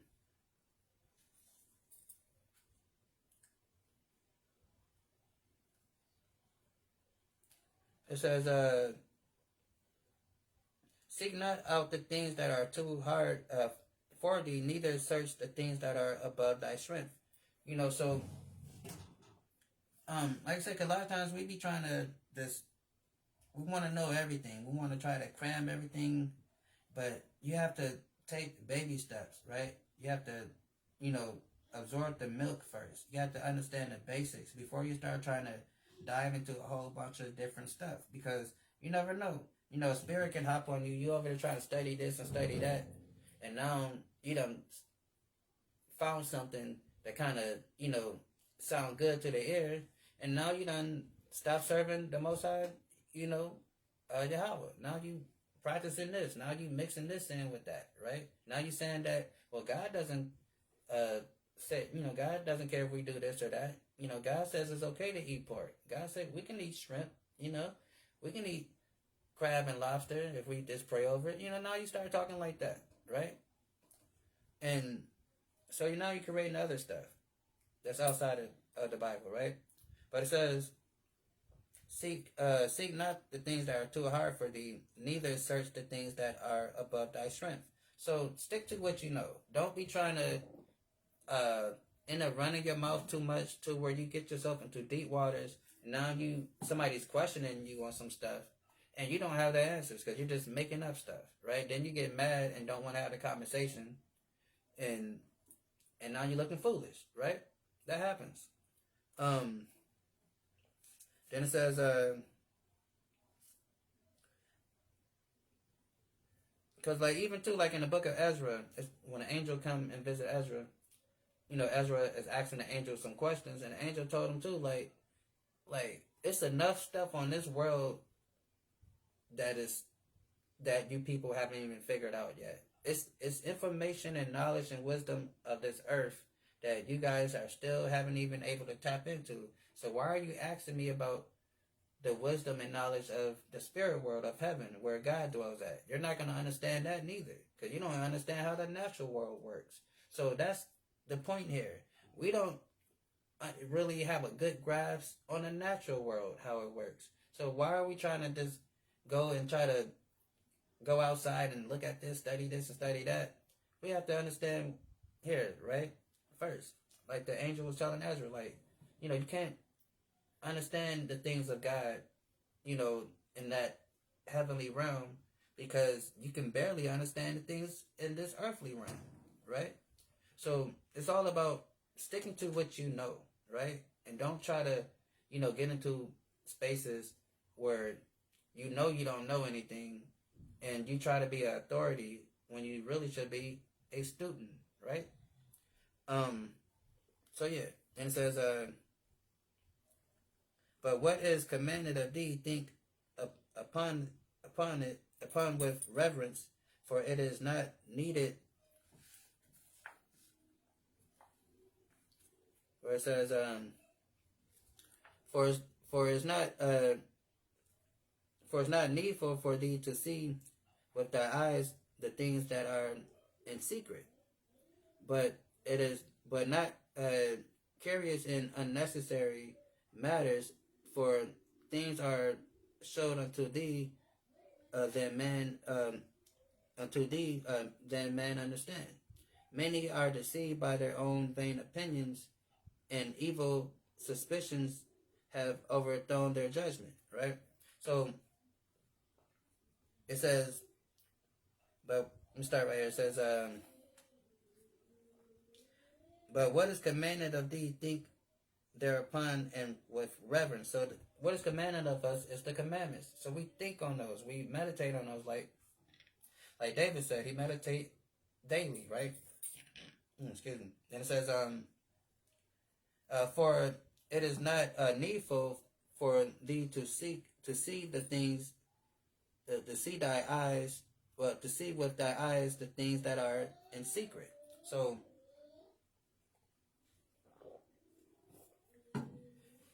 mind your business, basically. Mind your business. Don't try to be nosy rosy, trying to put your nose in everything, try to know stuff that you don't need to always know, right? Like, for example, right? This whole P. Diddy thing, right? I could have lived my whole life without knowing anything about Puffy and Cassidy. I would have been good. I would have been straight. I didn't need to know that, right? I didn't want to know that, right? So, but we know that, and I don't like knowing that, but we know it. So it says, um, "For it is not needful for thee to see with thy eyes the things that are secret." Because not everything is for us to know, right? There's things that God knows, because God is an all-knowing being. All omnipotent, all omniscient, all everything, right? He knows everything. So there's things that He know, then there's things that we know, right? But the thing is, we're not gonna know the things that He know, right? So, like I said, so we can't like whack our brain out, because how many of us, for example, right? How many of us think about God being eternal, right? Think about that word eternity, right? How many of us think about, dang, God is forever. He don't have a beginning or an end. Like, how is that possible? Then you start thinking about it. Then your brain start frying and going crazy because you can't fathom something being always here and being here and never having a beginning. And you're like, how does that work, right? That's too high for you. That's what he's talking about here, right? It says, "Seek not out of the things that are too hard for thee, neither search the things that are above thy strength." So that's, like that. You start thinking like, dang, how is that possible? How is, like, what was he doing before he made people? Like, like, what was going on? That's, you start bugging out. You start freaking out, right? So don't worry about those type of things that's too high for your understanding, because it's enough stuff on this earth, to figure out that we still haven't all the way figured out. Like they haven't even mapped out the whole ocean floor yet, right? So there's caves in America that they haven't even fully mapped out yet. It's a whole cave system. I forgot exactly where it's at. I think in the Grand Canyon or somewhere. They only mapped out about 6% of it, right? And it's like tunnels and everything going every which way, right? So it says, "Be not curious of the unnecessary matters, for more things are shown unto thee than man understand." So it's like we, like especially in this world, you got a phone, you got the internet, TikTok, everybody just blasting information all day long, whether it's good information or bad information. It's information, right? And it says, "Be not curious of unnecessary matters." So don't just be just soaking up everything. Because you got to understand, at the same time, your brain is a sponge, right? Your brain soaks up everything. And then what you put in your brain is, it becomes your thought process, and your thoughts become your actions. So you always got to watch what you take in, what you pay attention to, right? And it says, "Be not curious in unnecessary matters, for more things are shown unto thee than men understand." Right? So, there's so much stuff out here that you can get you wrapped up and twisted and have you following this way and that way, so you get lost because there's so much stuff out here, right? And it says, "For many are deceived by their own vain opinions," right?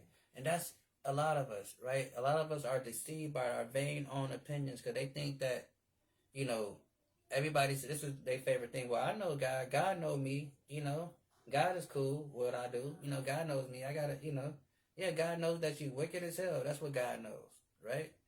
Because it says, "For many are deceived by their own vain opinion."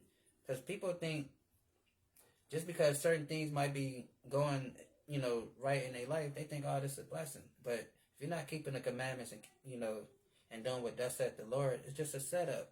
Because the Bible says, the Lord says, if he do anything for the wicked, if he multiply the wicked, it's just to destroy them at the end, right? To set you up for the underlay, for the overlay, for the underlay for the overplay, right? So it says, for many are deceived by their vain opinion, and evil suspicion have overthrown their judgment. So now, you start overthinking situations, right? Like our women folk got a problem with this, where they be imagining stuff in their head. They come up with a million different scenarios that they think their man is doing. None of them is true, but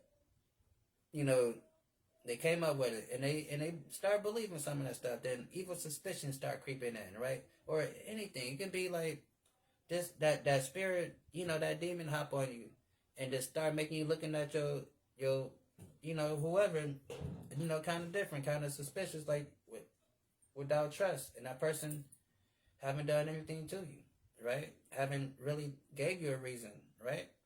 But it says, for many are deceived by their own vain opinion, and evil suspicion have overthrown their judgment. Meaning they have cloudy understanding, right? They're not clear in their understanding. They're that evil suspicion that somebody's always out to get me. I can't trust nobody. That DTA, don't trust anybody, like Stone Cold Steve also used to say. So, and you're going around and behaving in such a manner, right? And everybody's an op to you. Everybody's an op. So now it's like, anybody can get it. You ready to turn up on anybody, right? So it says, for many are deceived by their own vain opinion, and an evil suspicion have overthrown their judgment. A lot of people have unalived other people because of an idea that they thought in their head, right? Because they thought something in their head and they thought it was true. A lot of people are not living right now because of what somebody else thought, imagined in their head, right? And it don't be that case. Like mistaken identity, that's a case. Like somebody can see somebody from a distance and they think, oh, that's that person over there. And then they start remembering what that person did to them and why they want to get them. And then you end up, harming somebody. Then all along, it wasn't that person. It just, they kind of resembled them. And that evil suspicion came in your mind and overthrew your judgment. And now you done, did something to somebody that didn't deserve it, right? So it says, without eyes thou shalt want light. Profess not the knowledge, therefore, that thou has not. So it says, without eyes thou shalt want light. So when you not able to see, when you don't have that guidance, right? You want somebody that can guide you. You need that light, right? And then it says,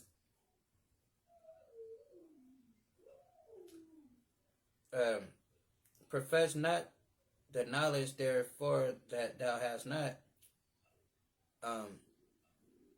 A stubborn heart shall fare evil at the last, and he that love danger shall perish therein. Right? So when you're, lost, needing guidance, you got to be careful where you seek that guidance, because it says, like, when you it says, without eyes thou shalt want light, right? So meaning you're gonna want a way, want guidance, want a better, to better your situation, but you have to be careful how that you go about that, because you don't want to get mixed up in the wrong crowd to do so. Then it says, and profess not the knowledge, therefore thou hast not. So, you don't have discernment, don't have knowledge to try to, see, okay, what should I be following? What should I be doing? What's going to help me improve my life? How I'm going to get closer to the Most High, right?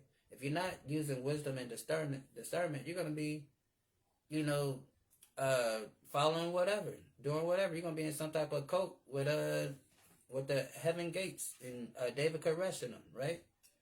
Jim Jones and all them people, right? So it says,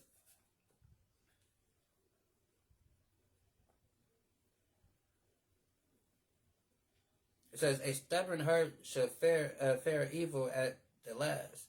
So meaning a stubborn heart, somebody that's stubborn, you can't tell them nothing. Can't tell them nothing. They're not gonna get it until death is right in their face, and then that stubbornness is gonna, what it say? A stubborn heart shall flare evil at the last. So, even so like kind of like what's that movie? Crazy K from Tales from the Hood, when he was about to die, he like, I don't give a F. I don't give a F, right? He was still defiant in the face of death, right? And that's how, like, the Bible saying, like, a stubborn person, what it says, a stubborn heart shall flare at evil at the last.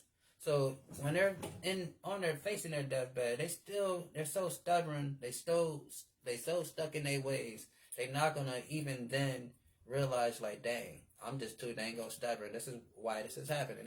They're gonna be stubborn to the day they die, right? Then it says, and he that loved danger shall perish therein. So if you one of those Action Jackson dudes that always want to, be into something, want to always try to, always fighting, always in the mix. I mean, what they say, you live by the sword, you die by the sword, right? So it says, and a abstained heart shall be laden with sorrow, and wicked men shall heap in sin upon sin, and a wicked man shall heap sin upon sin, right? So then it says, in punishment of the proud there is no remedy, for the plant of the wicked has taken root in them. The heart of the prudent will understand a parable, and a attentive ear is declared of a wise man, right? So, like I said, when a wise person, when they hear a good word, like I said, they will pay attention to it. And it says, the heart of the prudent will understand a parable. So they'll pay attention and they'll understand it, And then it says, and they'll get it. And it says, and an attentive ear is desired of a wise man. Because wise people like to share their wisdom. They want people to learn. They want people to ask questions, right? And because the Bible says, if you're around a wise person, you're supposed to wear their ear out with questions, right? Always constantly questioning them to try to figure out what's going on, right? But our people don't do that. When I was growing up, when we see somebody that was wise and had some knowledge, we, we went to them and we wanted to know things. But now, we scoff at people that, have some type of knowledge or understanding. We make fun of those now. We call them crazy, conspiracy theorists, right? So it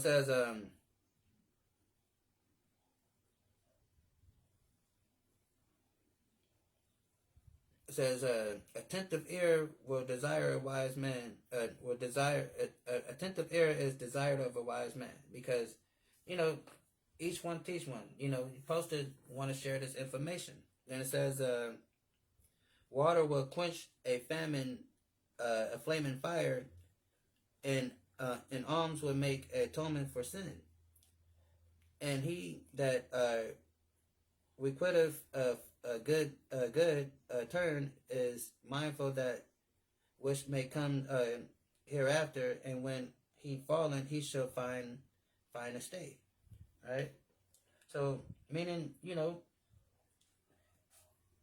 like I said, because when because the Lord protect those, that love Him, right? So it says, when He says, and He shall requite of good return is, He shall requite a good terms, and mindful of that which may come thereafter, and when he falleth, he shall find a fine estate. Right. So, our chapter 4, it says, "My son, defraud not the poor of his living, and make not the needy wait long." Right. So don't take advantage of poor people. Right. If you owe somebody money, they working for you. You know they need the money. Do what you said you was gonna do. Right. And don't take advantage of them because they're less fortunate. Right. Then it says, "Make not a hungry soul sorrow, neither provoke a man in his distress." So don't make fun of people because they're less fortunate than you, right? Don't make people feel bad because they don't have what you got. Then it says, "Add no more trouble to a heart that is vexed, and defer not to give him that is in need."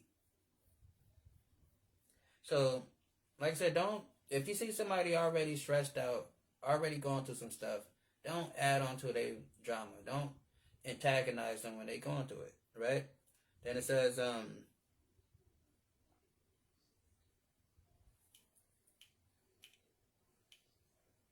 "And neither turn away thy face from a poor man." Hold on. It says, where am I at? It says, "And defer not to give him that is in need." So meaning, if you got it and you know this person need it and they asking you for it, don't act like you ain't got it because you don't want to give it to them. If you got it and you know they need it, give it to them, right? That's how you take care of the poor. Then it says, a lot of times our people suffer from a fear of helping each other too much. And, we got a fear of, I ain't gonna do nothing for that nigga. I ain't gonna help that nigga. They gotta do it themselves, right? We have that fear, but then we look at places like Chinatown, right? And we wonder why they only deal with each other, how closely they work with each other. We look at the so-called Jewish people and how closely they work with each other, and we envy that, right? But we have a healthy fear of, or should I say an unhealthy fear of, helping each other too much, right?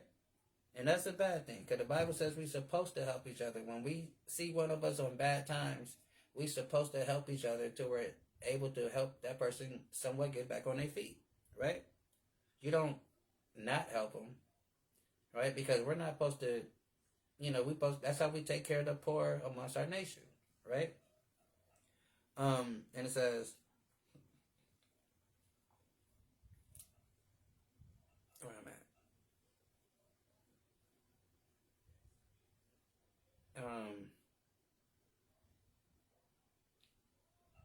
It says, "Add no more trouble to a heart that is vexed, and defer not to give to him that is in need. Reject not the supplication of the afflicted, neither turn thy face from the poor man." So if somebody's crying and they upset, don't, ignore them and stuff. Be an ear, because sometimes people just need somebody to talk to vent to, right? So sometimes, people go through stuff, they just want to express themselves. So don't, ignore them and vex them and make them feel like they have nobody to go to, right? That's how self-unaliving happens, right?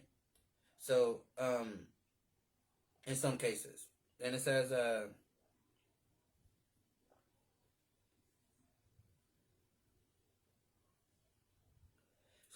"Neither turn away thy face from a poor man." Because sometimes people treat homeless people, different, or treat them like they're a disease, but sometimes you can learn a lot from talking to them. When I get a chance, I talk to a few, right? And you learn things, right? And there's one guy I was talking to, I didn't know he was related to my wrestling coach. And, he actually come from a decent family. He just, got mixed up in the wrong crowd when he went to college and made some bad decisions. And now he can't come back to his mama house, right? So, long story short, right? So yeah, but I mean, so we shouldn't, judge people or, because they're less fortunate than we may be, right? We got to love each other and respect each other the same. Because God doesn't look at us different. He don't look at the rich man different than he look at the poor man. That's why when God judges, he judges. We all get the same thing, right? And it says,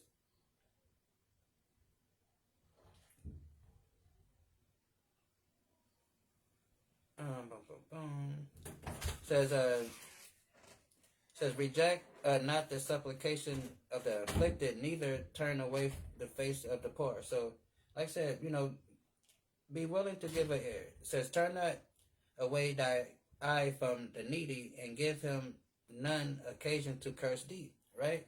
So, don't, if you can help the needy, don't, just ignore them and act like you ain't got it because you want to be selfish and you're looking down on them because they ain't got it. Right? It says, turn not thy eye from the needy, and give him none occasion to curse thee.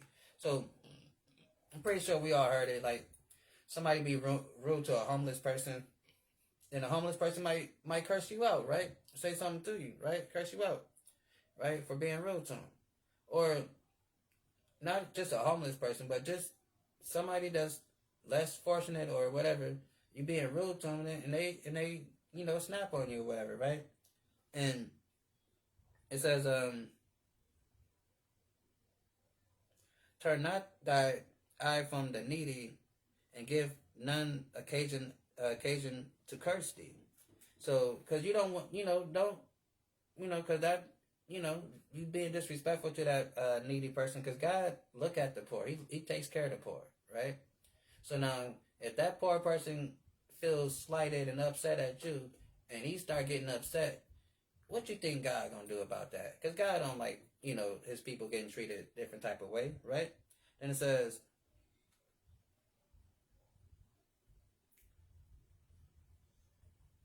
for if he curse thee in bitterness of his soul, right? His prayers, this is what we're talking about here. So this is why we got to watch how we talk to people and how we treat people, right? So it says, for if he curse thee in bitterness of his soul, meaning if you mistreat this person so bad and you make them feel sorrow in their soul, and they just, and they to the point where they pray to God about it, like, or God just feel the sorrow in their soul for what you did to them. Let's see. For if he cursed thee in bitterness of his soul, his prayer should be heard of him that made him. So God's going to hear that prayer.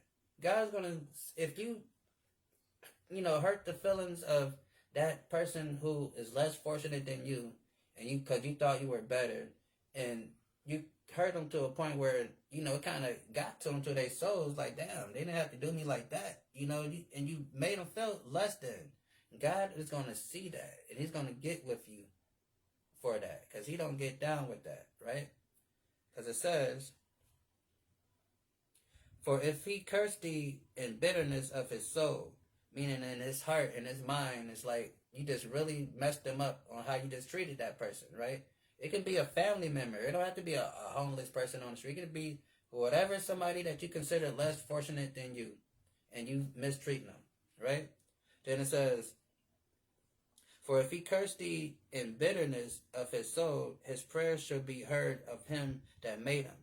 Get thyself the love of the congregation, and bow thy head to a great man, right? And a lot of times our people don't like to follow people, right? Because we think we just know it all. Like I like to say, we got that attitude, ain't no nigga can tell me what to do. I'm not listening to who that nigga think he talking to, right? We have that attitude, right? And like I took, Charlemagne, the guy said this before, and it's true. Charlemagne said, if Malcolm X lived today, if Malcolm X was in this generation, he would never become Malcolm X. He will always be Malcolm Red Little, right? He would never ever be the Malcolm X, because we wouldn't allow him to be Malcolm X. We would have keep calling him Red, right? Talking about how much of a thug he is, all the little robbing and stealing he did, how much jail time he went to. Malcolm X would have never had the space to change and be Malcolm X in his generation, right? And it says, get thyself the love of the congregation and bow thy head to a great man, right? And let it not grieve thee to bow down thy ear to the poor and give him a friendly answer with meekness. So it's not hard to be nice to someone that's less fortunate than you. Someone that I'm not gonna say their name, but I was using a car one time, and I seen this guy he's not homeless, but he's an older guy. His mind ain't that good. You know what I'm saying? He do be outside asking for money, but he's not homeless. But he's he's an older guy. He's an older black guy, Judite. So I seen him, and he walked kind of messed up, and and I know he kind of and be walking fire. He walked real slow, and he walked like his feet hurt. So I seen him walking, and so I just offered him a ride. Even though it wasn't my car, but I was using it, so I offered him a ride, and I took him to the store and I dropped him back off. So I told the person, I'm like, yeah, I seen such and such. Then they're like, why you put that person in my car or whatever, right? And I thought they would be happy that I, gave them the ride, but I'm looking like, dang, I wasn't gonna let this man walk. I mean, like, we know his situation, so I didn't, the person was mad at me that I let him get in the car. But it says,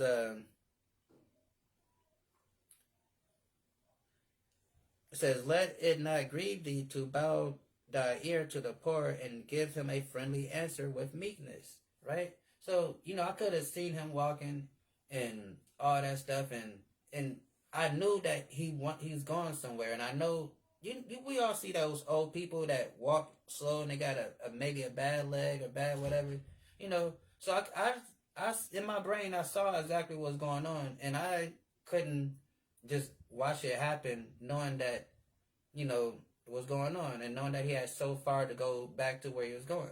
So I gave him the ride, and that happened, a few weeks ago or something like that, maybe about a month or so ago.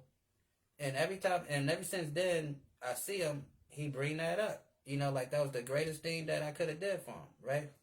And so people remember stuff, right? When you be nice to people, people remember that. So, and it goes back up to here, where it says, for if he curse thee in bitterness of his soul, his prayers should be heard of him that made him. So now, what if I be mean to that guy every time I see him? Because God knows this man's situation, right? God knows, because the Bible says, be careful who you entertain, because you might be entertaining angels unaware. So now, what if I be mean to this guy, right? And then, even though he be talking to himself, right, sometime, right? Then what if one of those days he mumbling to himself, he calling me all types of MFers and bastards, right? God gonna hear that, right? So we have to understand how the God of this Bible works, not the God we made up in our head, not the fake God that they gave us in Christianity. We have to understand how the Most High Yahweh works, right? Then it says, let me finish. And it says,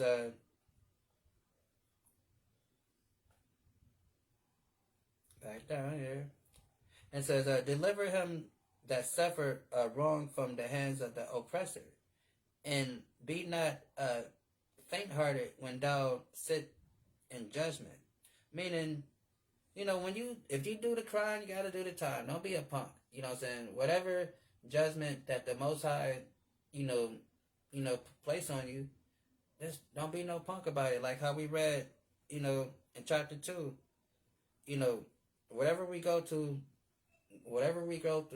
take it with gladness, with joyfulness, right? So it says,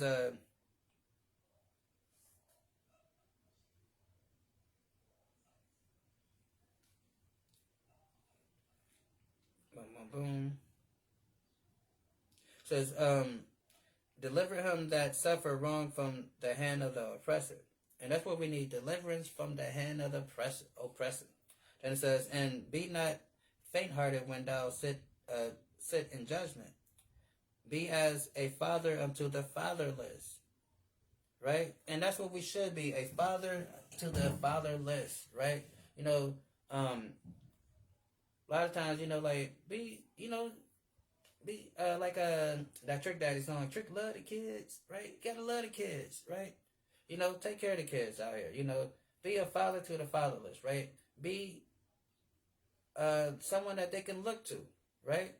Cause especially, if you grew up fatherless, especially as a male, you grow up looking for some type of father figure. That's why some of them end up joining gangs and doing other stuff, right? So it says, be a father unto the fatherless instead of a husband unto their mother, right? So, meaning you don't have to be a father to the fatherless. You don't have to be nice to this child because you're trying to get with their mama and do something with the mama, right? You can just be nice to the child because this is a child, a God, and you want to help, and you, whatever the situation may be, right? So, but a lot of times, dudes think they have to deal with the woman and, and she has to be with him to be, take care of the child. You don't have to do that, right? You can be a father to the fatherless, right? And, or, like, you might get with a woman that's, has some kids from a relationship and the father might not be around. So then you messing with the woman, but you're not dealing with the kids. So you have to be a father also to those children, right? And of course you're not gonna, replace their biological father, but you have to be that figure that's in their life instead of just being the one that's just over there trying to hit their mama, right? So it says, be a father unto the fatherless instead of a husband unto the mother. And a husband, because, like, don't get, because this is Hebrew here, right? So when it says husband, it ain't talking about how we husband, how modern, marriage and all that stuff, how we think about it. Because, again, in our culture, sex is marriage. So from the time you lay down with that person, that becomes your husband or your wife. So that's what it's talking about. So basically saying, just don't be trying to, sex on the mother, and not being a father to the kids, right? So, then it says, so thou shalt be as a son of the Most High, and he shall love thee more than thy mother do. Wisdom exalt her children, and layeth and wisdom exalt her children and layeth hold of them that seek her. Right? So we're supposed to always be seeking wisdom, right? Then once we get that wisdom will sit with you and keep you. Then it says, he that love her loves life, and he that seek her early will be filled with joy. He that hold her fast shall inherit glory, and whatsoever she enter, the Lord will bless. They that serve her shall minister to the Holy One, and them that love the Lord should do love, right? Because that's what wisdom does. When you get this knowledge and wisdom and understanding, it changes you, right? So now you're applying what you know. Then it says, whoso give ear unto her shall judge the nations. And that's what we're going to do. We're going to judge the nations. Like it says, in like Peter says, we're going to judge the nations. Then it says, whoso give an ear, she shall judge give an ear to her, should judge the nations, and he should attend unto her, should dwell securely. So, like I said, that's what wisdom do, because it makes you, be circumvent on what's going on, so you can dwell securely. The Lord will take care of you, because the Bible says, he that feareth the Lord, the angels encamped around him. Meaning the angels is protecting you. The ones that fear the Lord, right? And it says,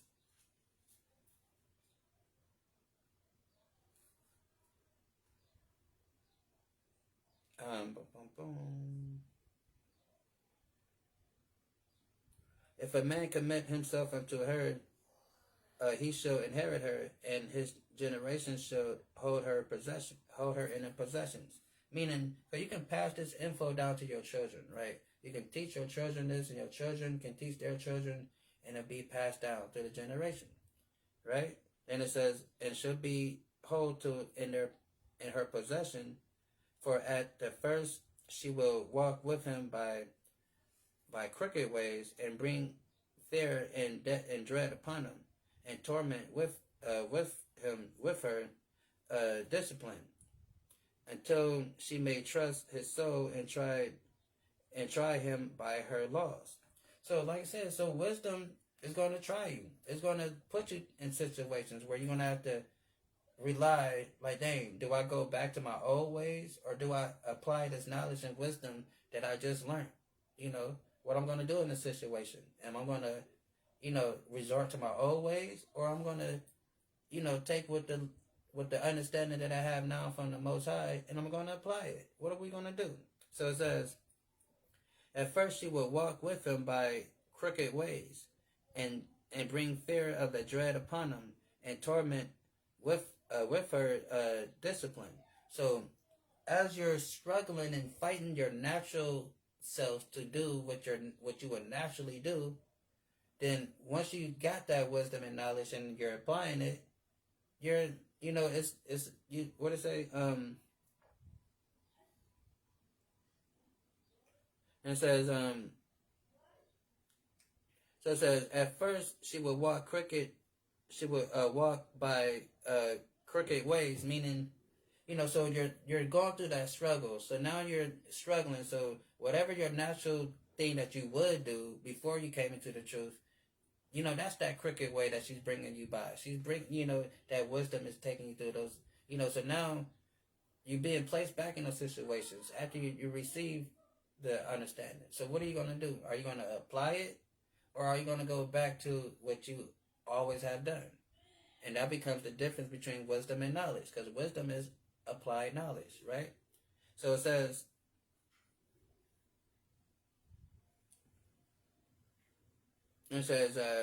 and bring fear and dread upon him, and torment him with her discipline, until she may trust his soul and try him by her laws, right? Because the laws of God make us perfect. That's what converts the soul, right? Like it says over here, the laws of the Lord is perfect, converting the soul, right? So that's how we get tried, right? Then as we, mastering these laws and applying these laws to our life, because how it says, we got to start with the milk. We was talking about that yesterday, the milk. Then you work your way up to the meat, right? Then, even though this book right here, this book is meat. It got milk in it, but we're reading this whole book, and this book is meat. And if and that's a blessing if we're understanding this, right? And it says, where we at? Then will she return the straight way unto him, and comfort him, and show him her secrets. So you always hear me say, like, if you keep the commandments, God will make you, He'll open your understanding. He will give you a wider understanding of the world, right? And, so, like I said, I didn't go to seminary school or cemetery school to learn this Bible. All I did was read the book and study, right? And keep the commandments, because I trust in the Lord, and I believe this book when it says this right here, when it says, where it at? It says, but when she returned, says, but until she may trust in his soul and try him by her laws, then will she return the straight way unto him, and comfort him, and show him her secrets. So, like I said, so I believe that if I keep these commandments and all that stuff, the understanding and knowledge will come, because the Most High would broaden your understanding, will make you understand things that you have not understand before, right? That's why I tell people, I thank God that I have no more questions about this book, right? Do I know everything that's in this book? No, I don't. But do I have questions about this book? No, I don't. Now, what I mean by do I know everything in this book, meaning do I remember every scripture in this book? No. But do I understand this book and what it's about? Yes. Right? So, and before I didn't. And before a lot of us didn't. But now we're getting to understand it. So it says,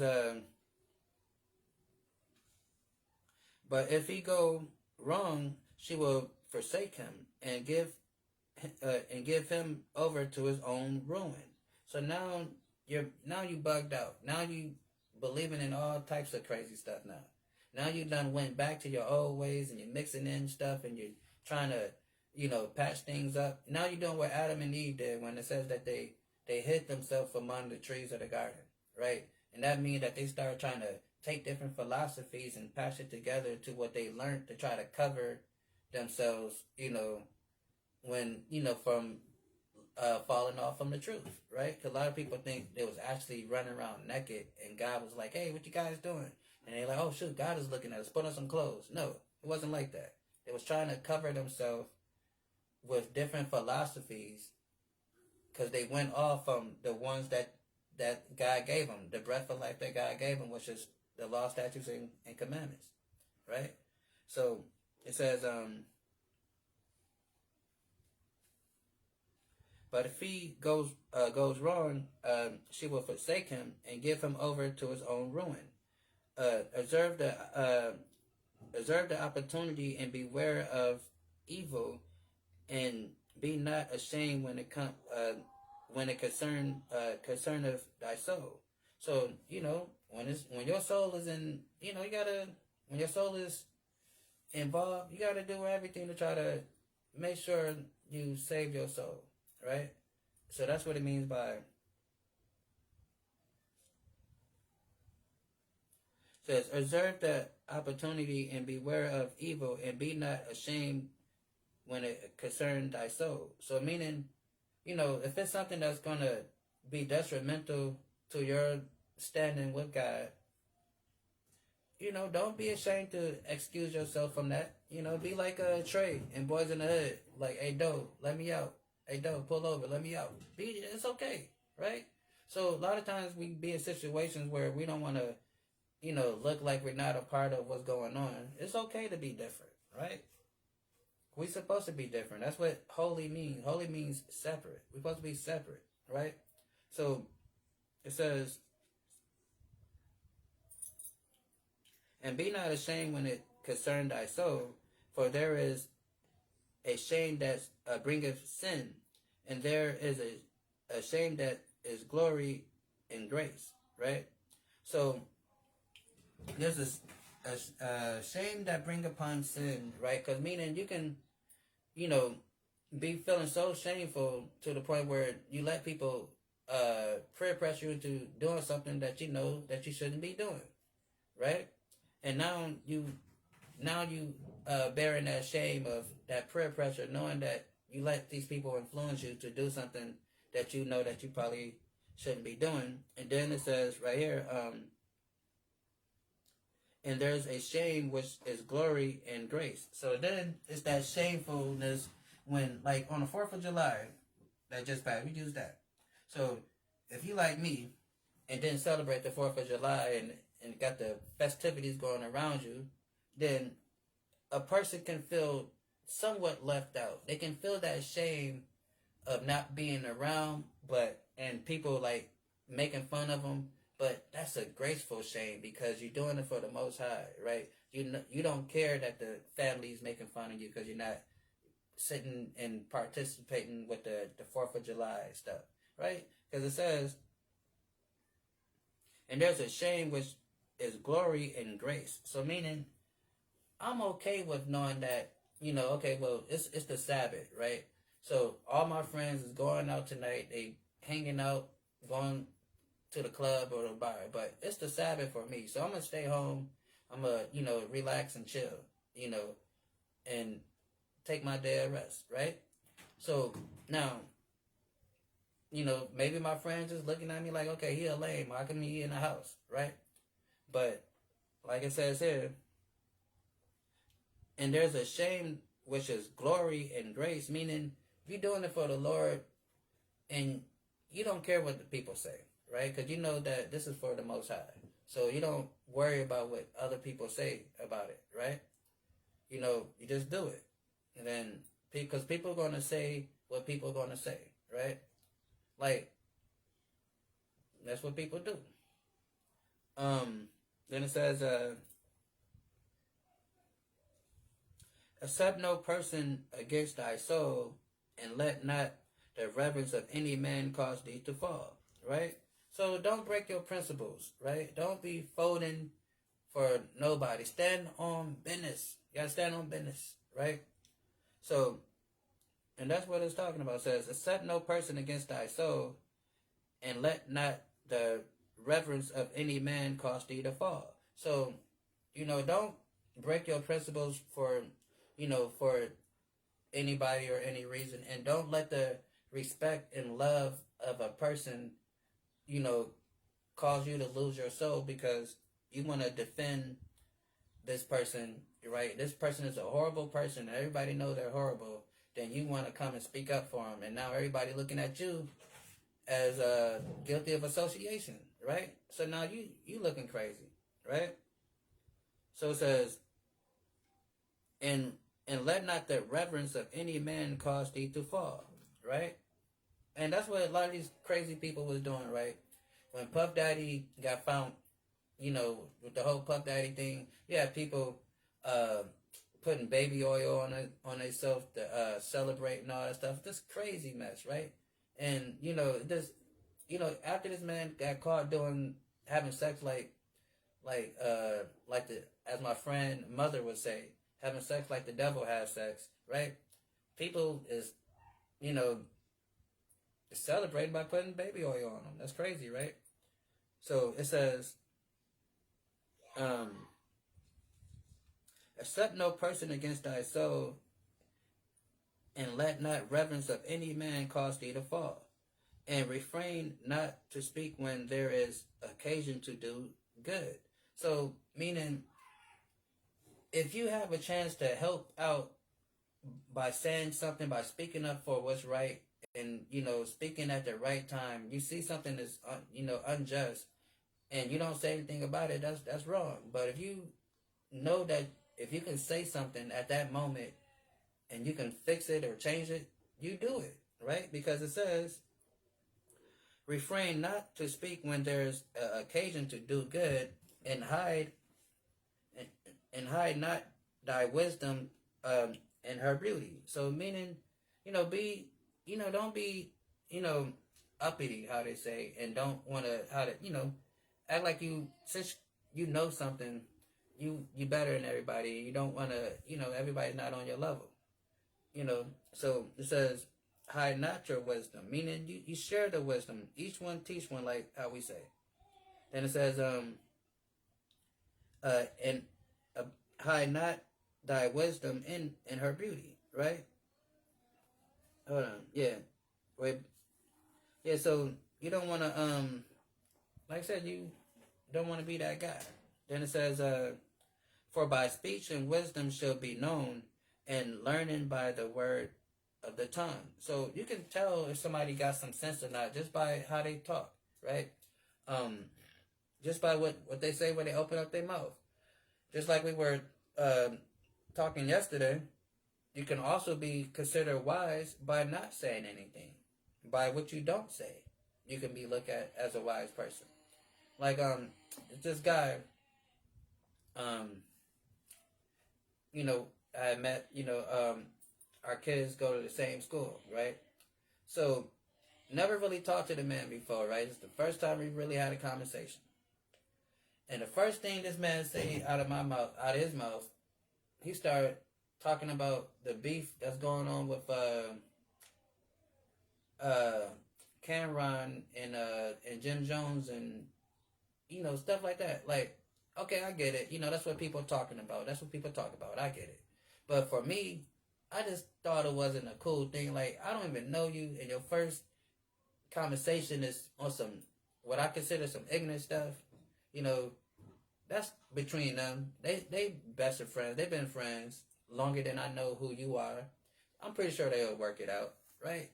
But but you have people that would just um have those type of conversations, right? And it says, for by speech wisdom is known. So when he started talking about that, I'm like, that was the first thing he said to me. I'm like, okay, I see where you at, where you spend what you spend your time into, what you do, right? No, okay, granted, he could have been trying to break the ice and all that stuff, whatever. But I just didn't think that was a conversation you should have, with me. You can, on the first time we talking. But then it says, for by speech wisdom shall be known, and learning by the word of the tongue, and no wise speak against the truth, but be uh, uh, abashed of the error of the things of thy ignorance, right? So you got to know what you know and know what you don't know, right? And so a lot of times people don't know what they don't know, right? Like Samuel Jackson said in that movie, there are unknowns, then there are knowns, and there are unknowns, and there are unknowns of the unknown. You don't know what you don't know, right? So we gotta stick with what we know and don't go to and don't put our foot in our mouth to where and speaking on stuff that we don't know out of ignorance, right? It says, and be abashed of the error of thy ignorance, be not ashamed to confess thy sins. Meaning like if you don't know anything, it's okay not to know something, right? It's okay to say I don't know, right? It's okay to be a student, right? A lot of people don't like to learn, right? So it's okay to admit when you don't know something. It says, be not ashamed to confess thy sins, and force not the course of the river, right? Meaning, a lot of our people are hard-headed, right? And so, you be talking to people, especially when you first learn the truth, when you first learn the truth of the Bible, you want to tell everybody you know. I remember when I first learned. And probably some of y'all probably might know. If y'all can remember, this happened like a while ago, so y'all probably don't remember. If y'all, what I did, I took when I first knew what was going on, it was like the 12 tribe, our 12 tribe chart, the people who we say is the Israelites, right? I took that and I sent it to all my Facebook friends. That and I said something about not celebrating Thanksgiving. I sent that to everybody I knew, right? And it was, I think about how silly it was after I did it. But, you be in that mode when you get the truth, what I'm saying? You want to tell everybody, I want to tell your whole family, everybody, family, friends, everybody, right? But it says, force not the course of the river.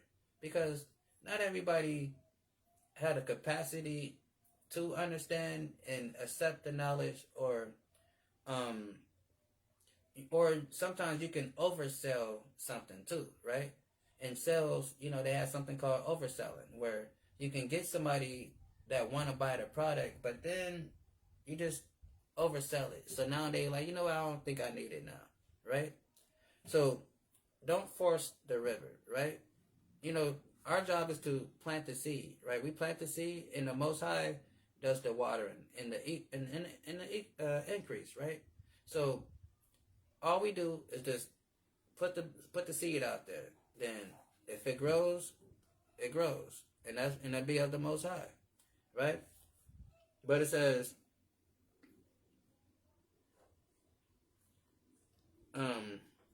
be not ashamed to confess thy sins. So it's like, if you're wrong, say you're wrong. Don't be one of those people that hate to admit that they're wrong, right? If you're wrong, say you're wrong, right? Being wrong doesn't make you a bad person, right? Confess your sins. Ask for forgiveness, repentance, right? And don't be ashamed to do so. Then it says, make not. Yeah, connection. Right. But yeah, so don't follow a foolish man, because only a fool follow a fool, right? And it says, don't make thyself a underling to a foolish man, neither accept a person of the mighty. Because, like, if you make yourself a follower of a foolish person, you're going to be a fool. Because, I mean, only a fool follow a fool. So now, you know this person ain't got no dang old sense. You know, they, like, just doing dumb stuff. And you with them, you're going to be doing dumb stuff. You're going to be just as dumb as them, guilty association, just like them, right? But then it says, don't, what it say? And it says, don't make thyself an underling to a foolish man, neither accept the person of the mighty. So now, don't be a follower to somebody that's bigger, stronger, and mightier than you, because then you're gonna be getting bullied by them. Because now they're gonna be taking advantage of you because they're bigger than you, and now you're like what's that what's next Friday dude? Remember when Debo and them, was it Friday after next, whatever, next Friday, right? When the dude that was with Debo, right? Tyrone. You're going to be like Tyrone, following Debo around, and he's going to be bullying you the whole time, and you're going to be his little flunky, right? That's what you're going to end up being. You're going to be a flunky for somebody, right? You don't want to be a flunky. That's what our dear brother Sirach is telling us. It says, make not thyself an underling to a foolish man, neither accept a person of the mighty. Strive for the truth unto death. Strive unto the truth unto death. And hold on, Salakia.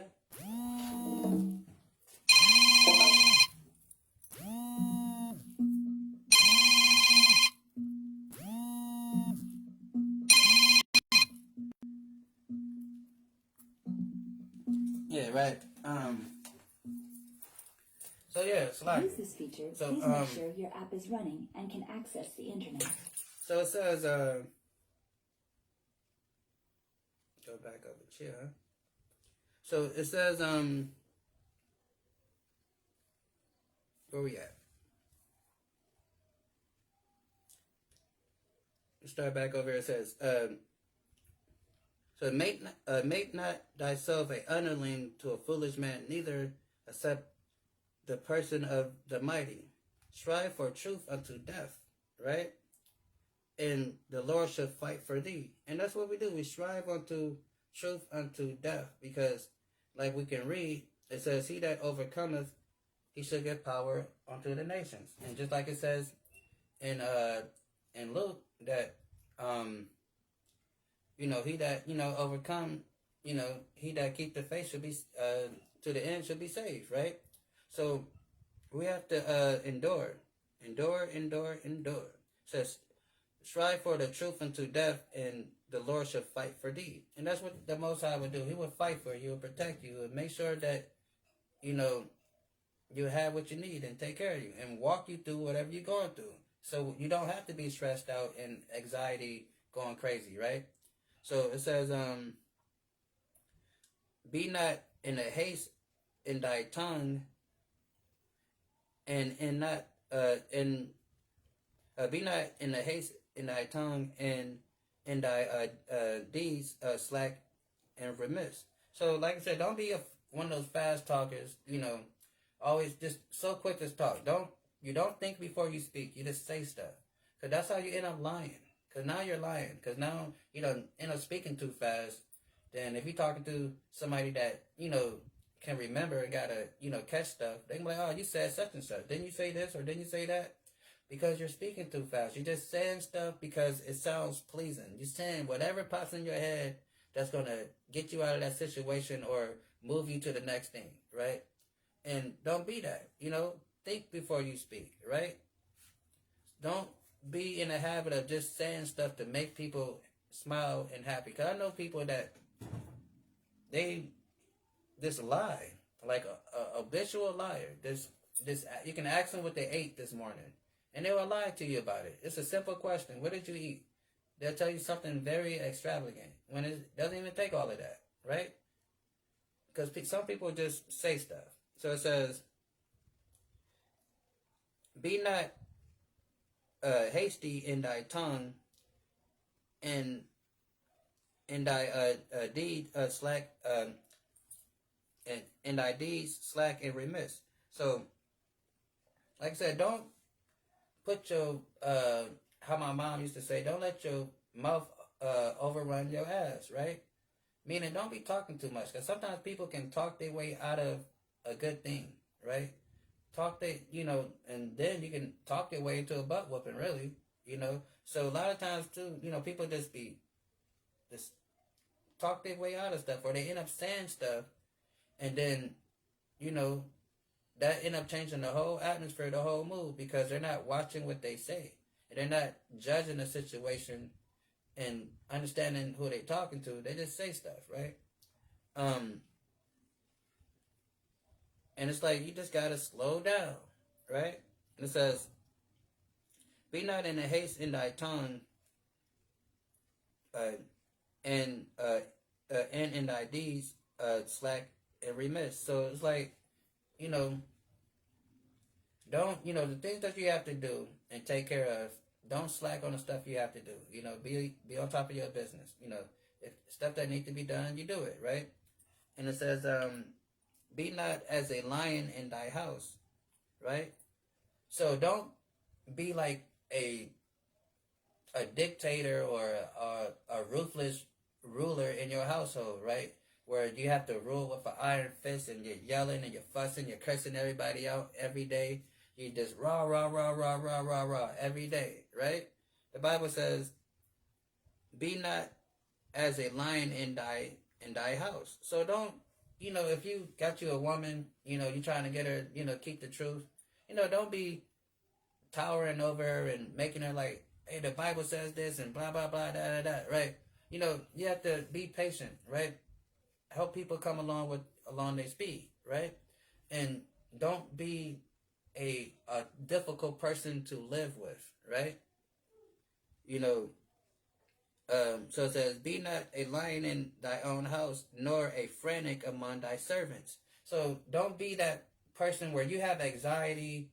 The whole damn house got to feel your anxiety. Don't be that person. If you going through some stuff, you got trouble. Now the whole house got trouble because you don't know how to control yourself, and so you're taking it all out on everybody else, right? We had that. We be at work. You had that supervisor that can't handle pressure. So since they can't handle pressure, they make the employees that's working under them feel the pressure that they're feeling. Don't be that person. So it says, "Be not in the haste of thy tongue, and not." I'm sorry. It says, "Be not a lion in thy house, nor a frantic among thy servants." So, like I said, don't be this out of control like a chicken with his head cut off. Because if you look like you have no control and you're supposed to be a leader, people that's following you or under you or working for you, they're going to see that. We all work for a company where the people that was over us looked like they didn't know what the heck they was doing. You'd be like, you know what? I'm working for some people that don't know what the heck is going on, right? So you don't be that type of person, right? And it says, "And let not thy hand be stretched out to receive, and shut when thou should repay." So don't be one of those people that's always asking for stuff, but then when somebody needs you for something, they can't get anything from you. But you always out begging and asking other people for stuff. But when you got it, your hands is closed and tight. You like this, right? All day long. But then when somebody come and ask you for something, you like this. Like, nah, I ain't got it. I ain't got it. I ain't got it. So don't do that. Don't be that type of guy, right? So it says, "Let not thy hand be stretched out to receive, and shut when thou should repay it." It should repay. So don't, be that person that, borrow money from people and then you get the money from the person. Now it's time to pay it back, and you act like you forgot that you got the money from them. Nobody in history, forgets when they get free money. I know every dang old time I got free money. So how the heck you can't remember I just gave you this money and you need to pay it back, right? So don't be that type of person, right? So that was chapter 4. Right, we're gonna get into chapter 5 and chapter 6 next time. So we're gonna end it right there. Right? So hopefully that was edifying, right? And getting a little wisdom from our dear brother Jesus or Yahweh Shai through the son of Sirach, right?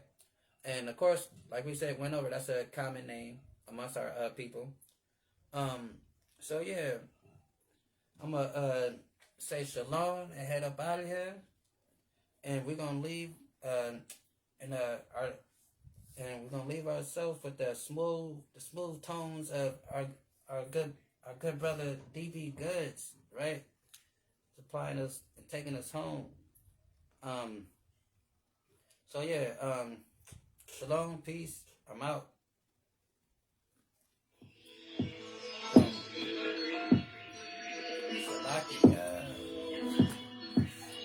Out.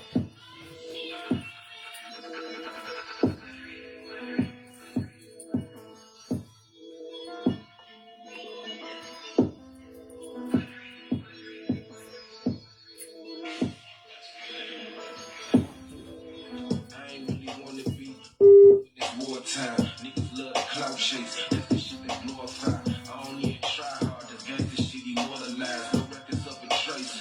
When your crime is organized. No man is over me. I'm highest in the morning time. Low key in the birds when I cross the state borderlines. Spin your block a horrified. Fuck your bitch, you mortified. I'm standing where you draw the line, nigga. Hold the line. My nutsack, I'm grabbing mine. Open mine. Quit holding mine. You gon' get this work and some overtime. You know the vibe. Little nigga, you know it's me. I don't need them to know it's me. When conflict get crucial, I can't help but do them bogusly. Smoke you like the stove, eat you like you stole from me. Niggas out of body, put you back where you supposed to be. I shoot at you waking in the moment, niggas toast for you. My niggas do the most for me. That's what they supposed to. I want all the smoke, nigga, cut the shit you think bad enough, you test.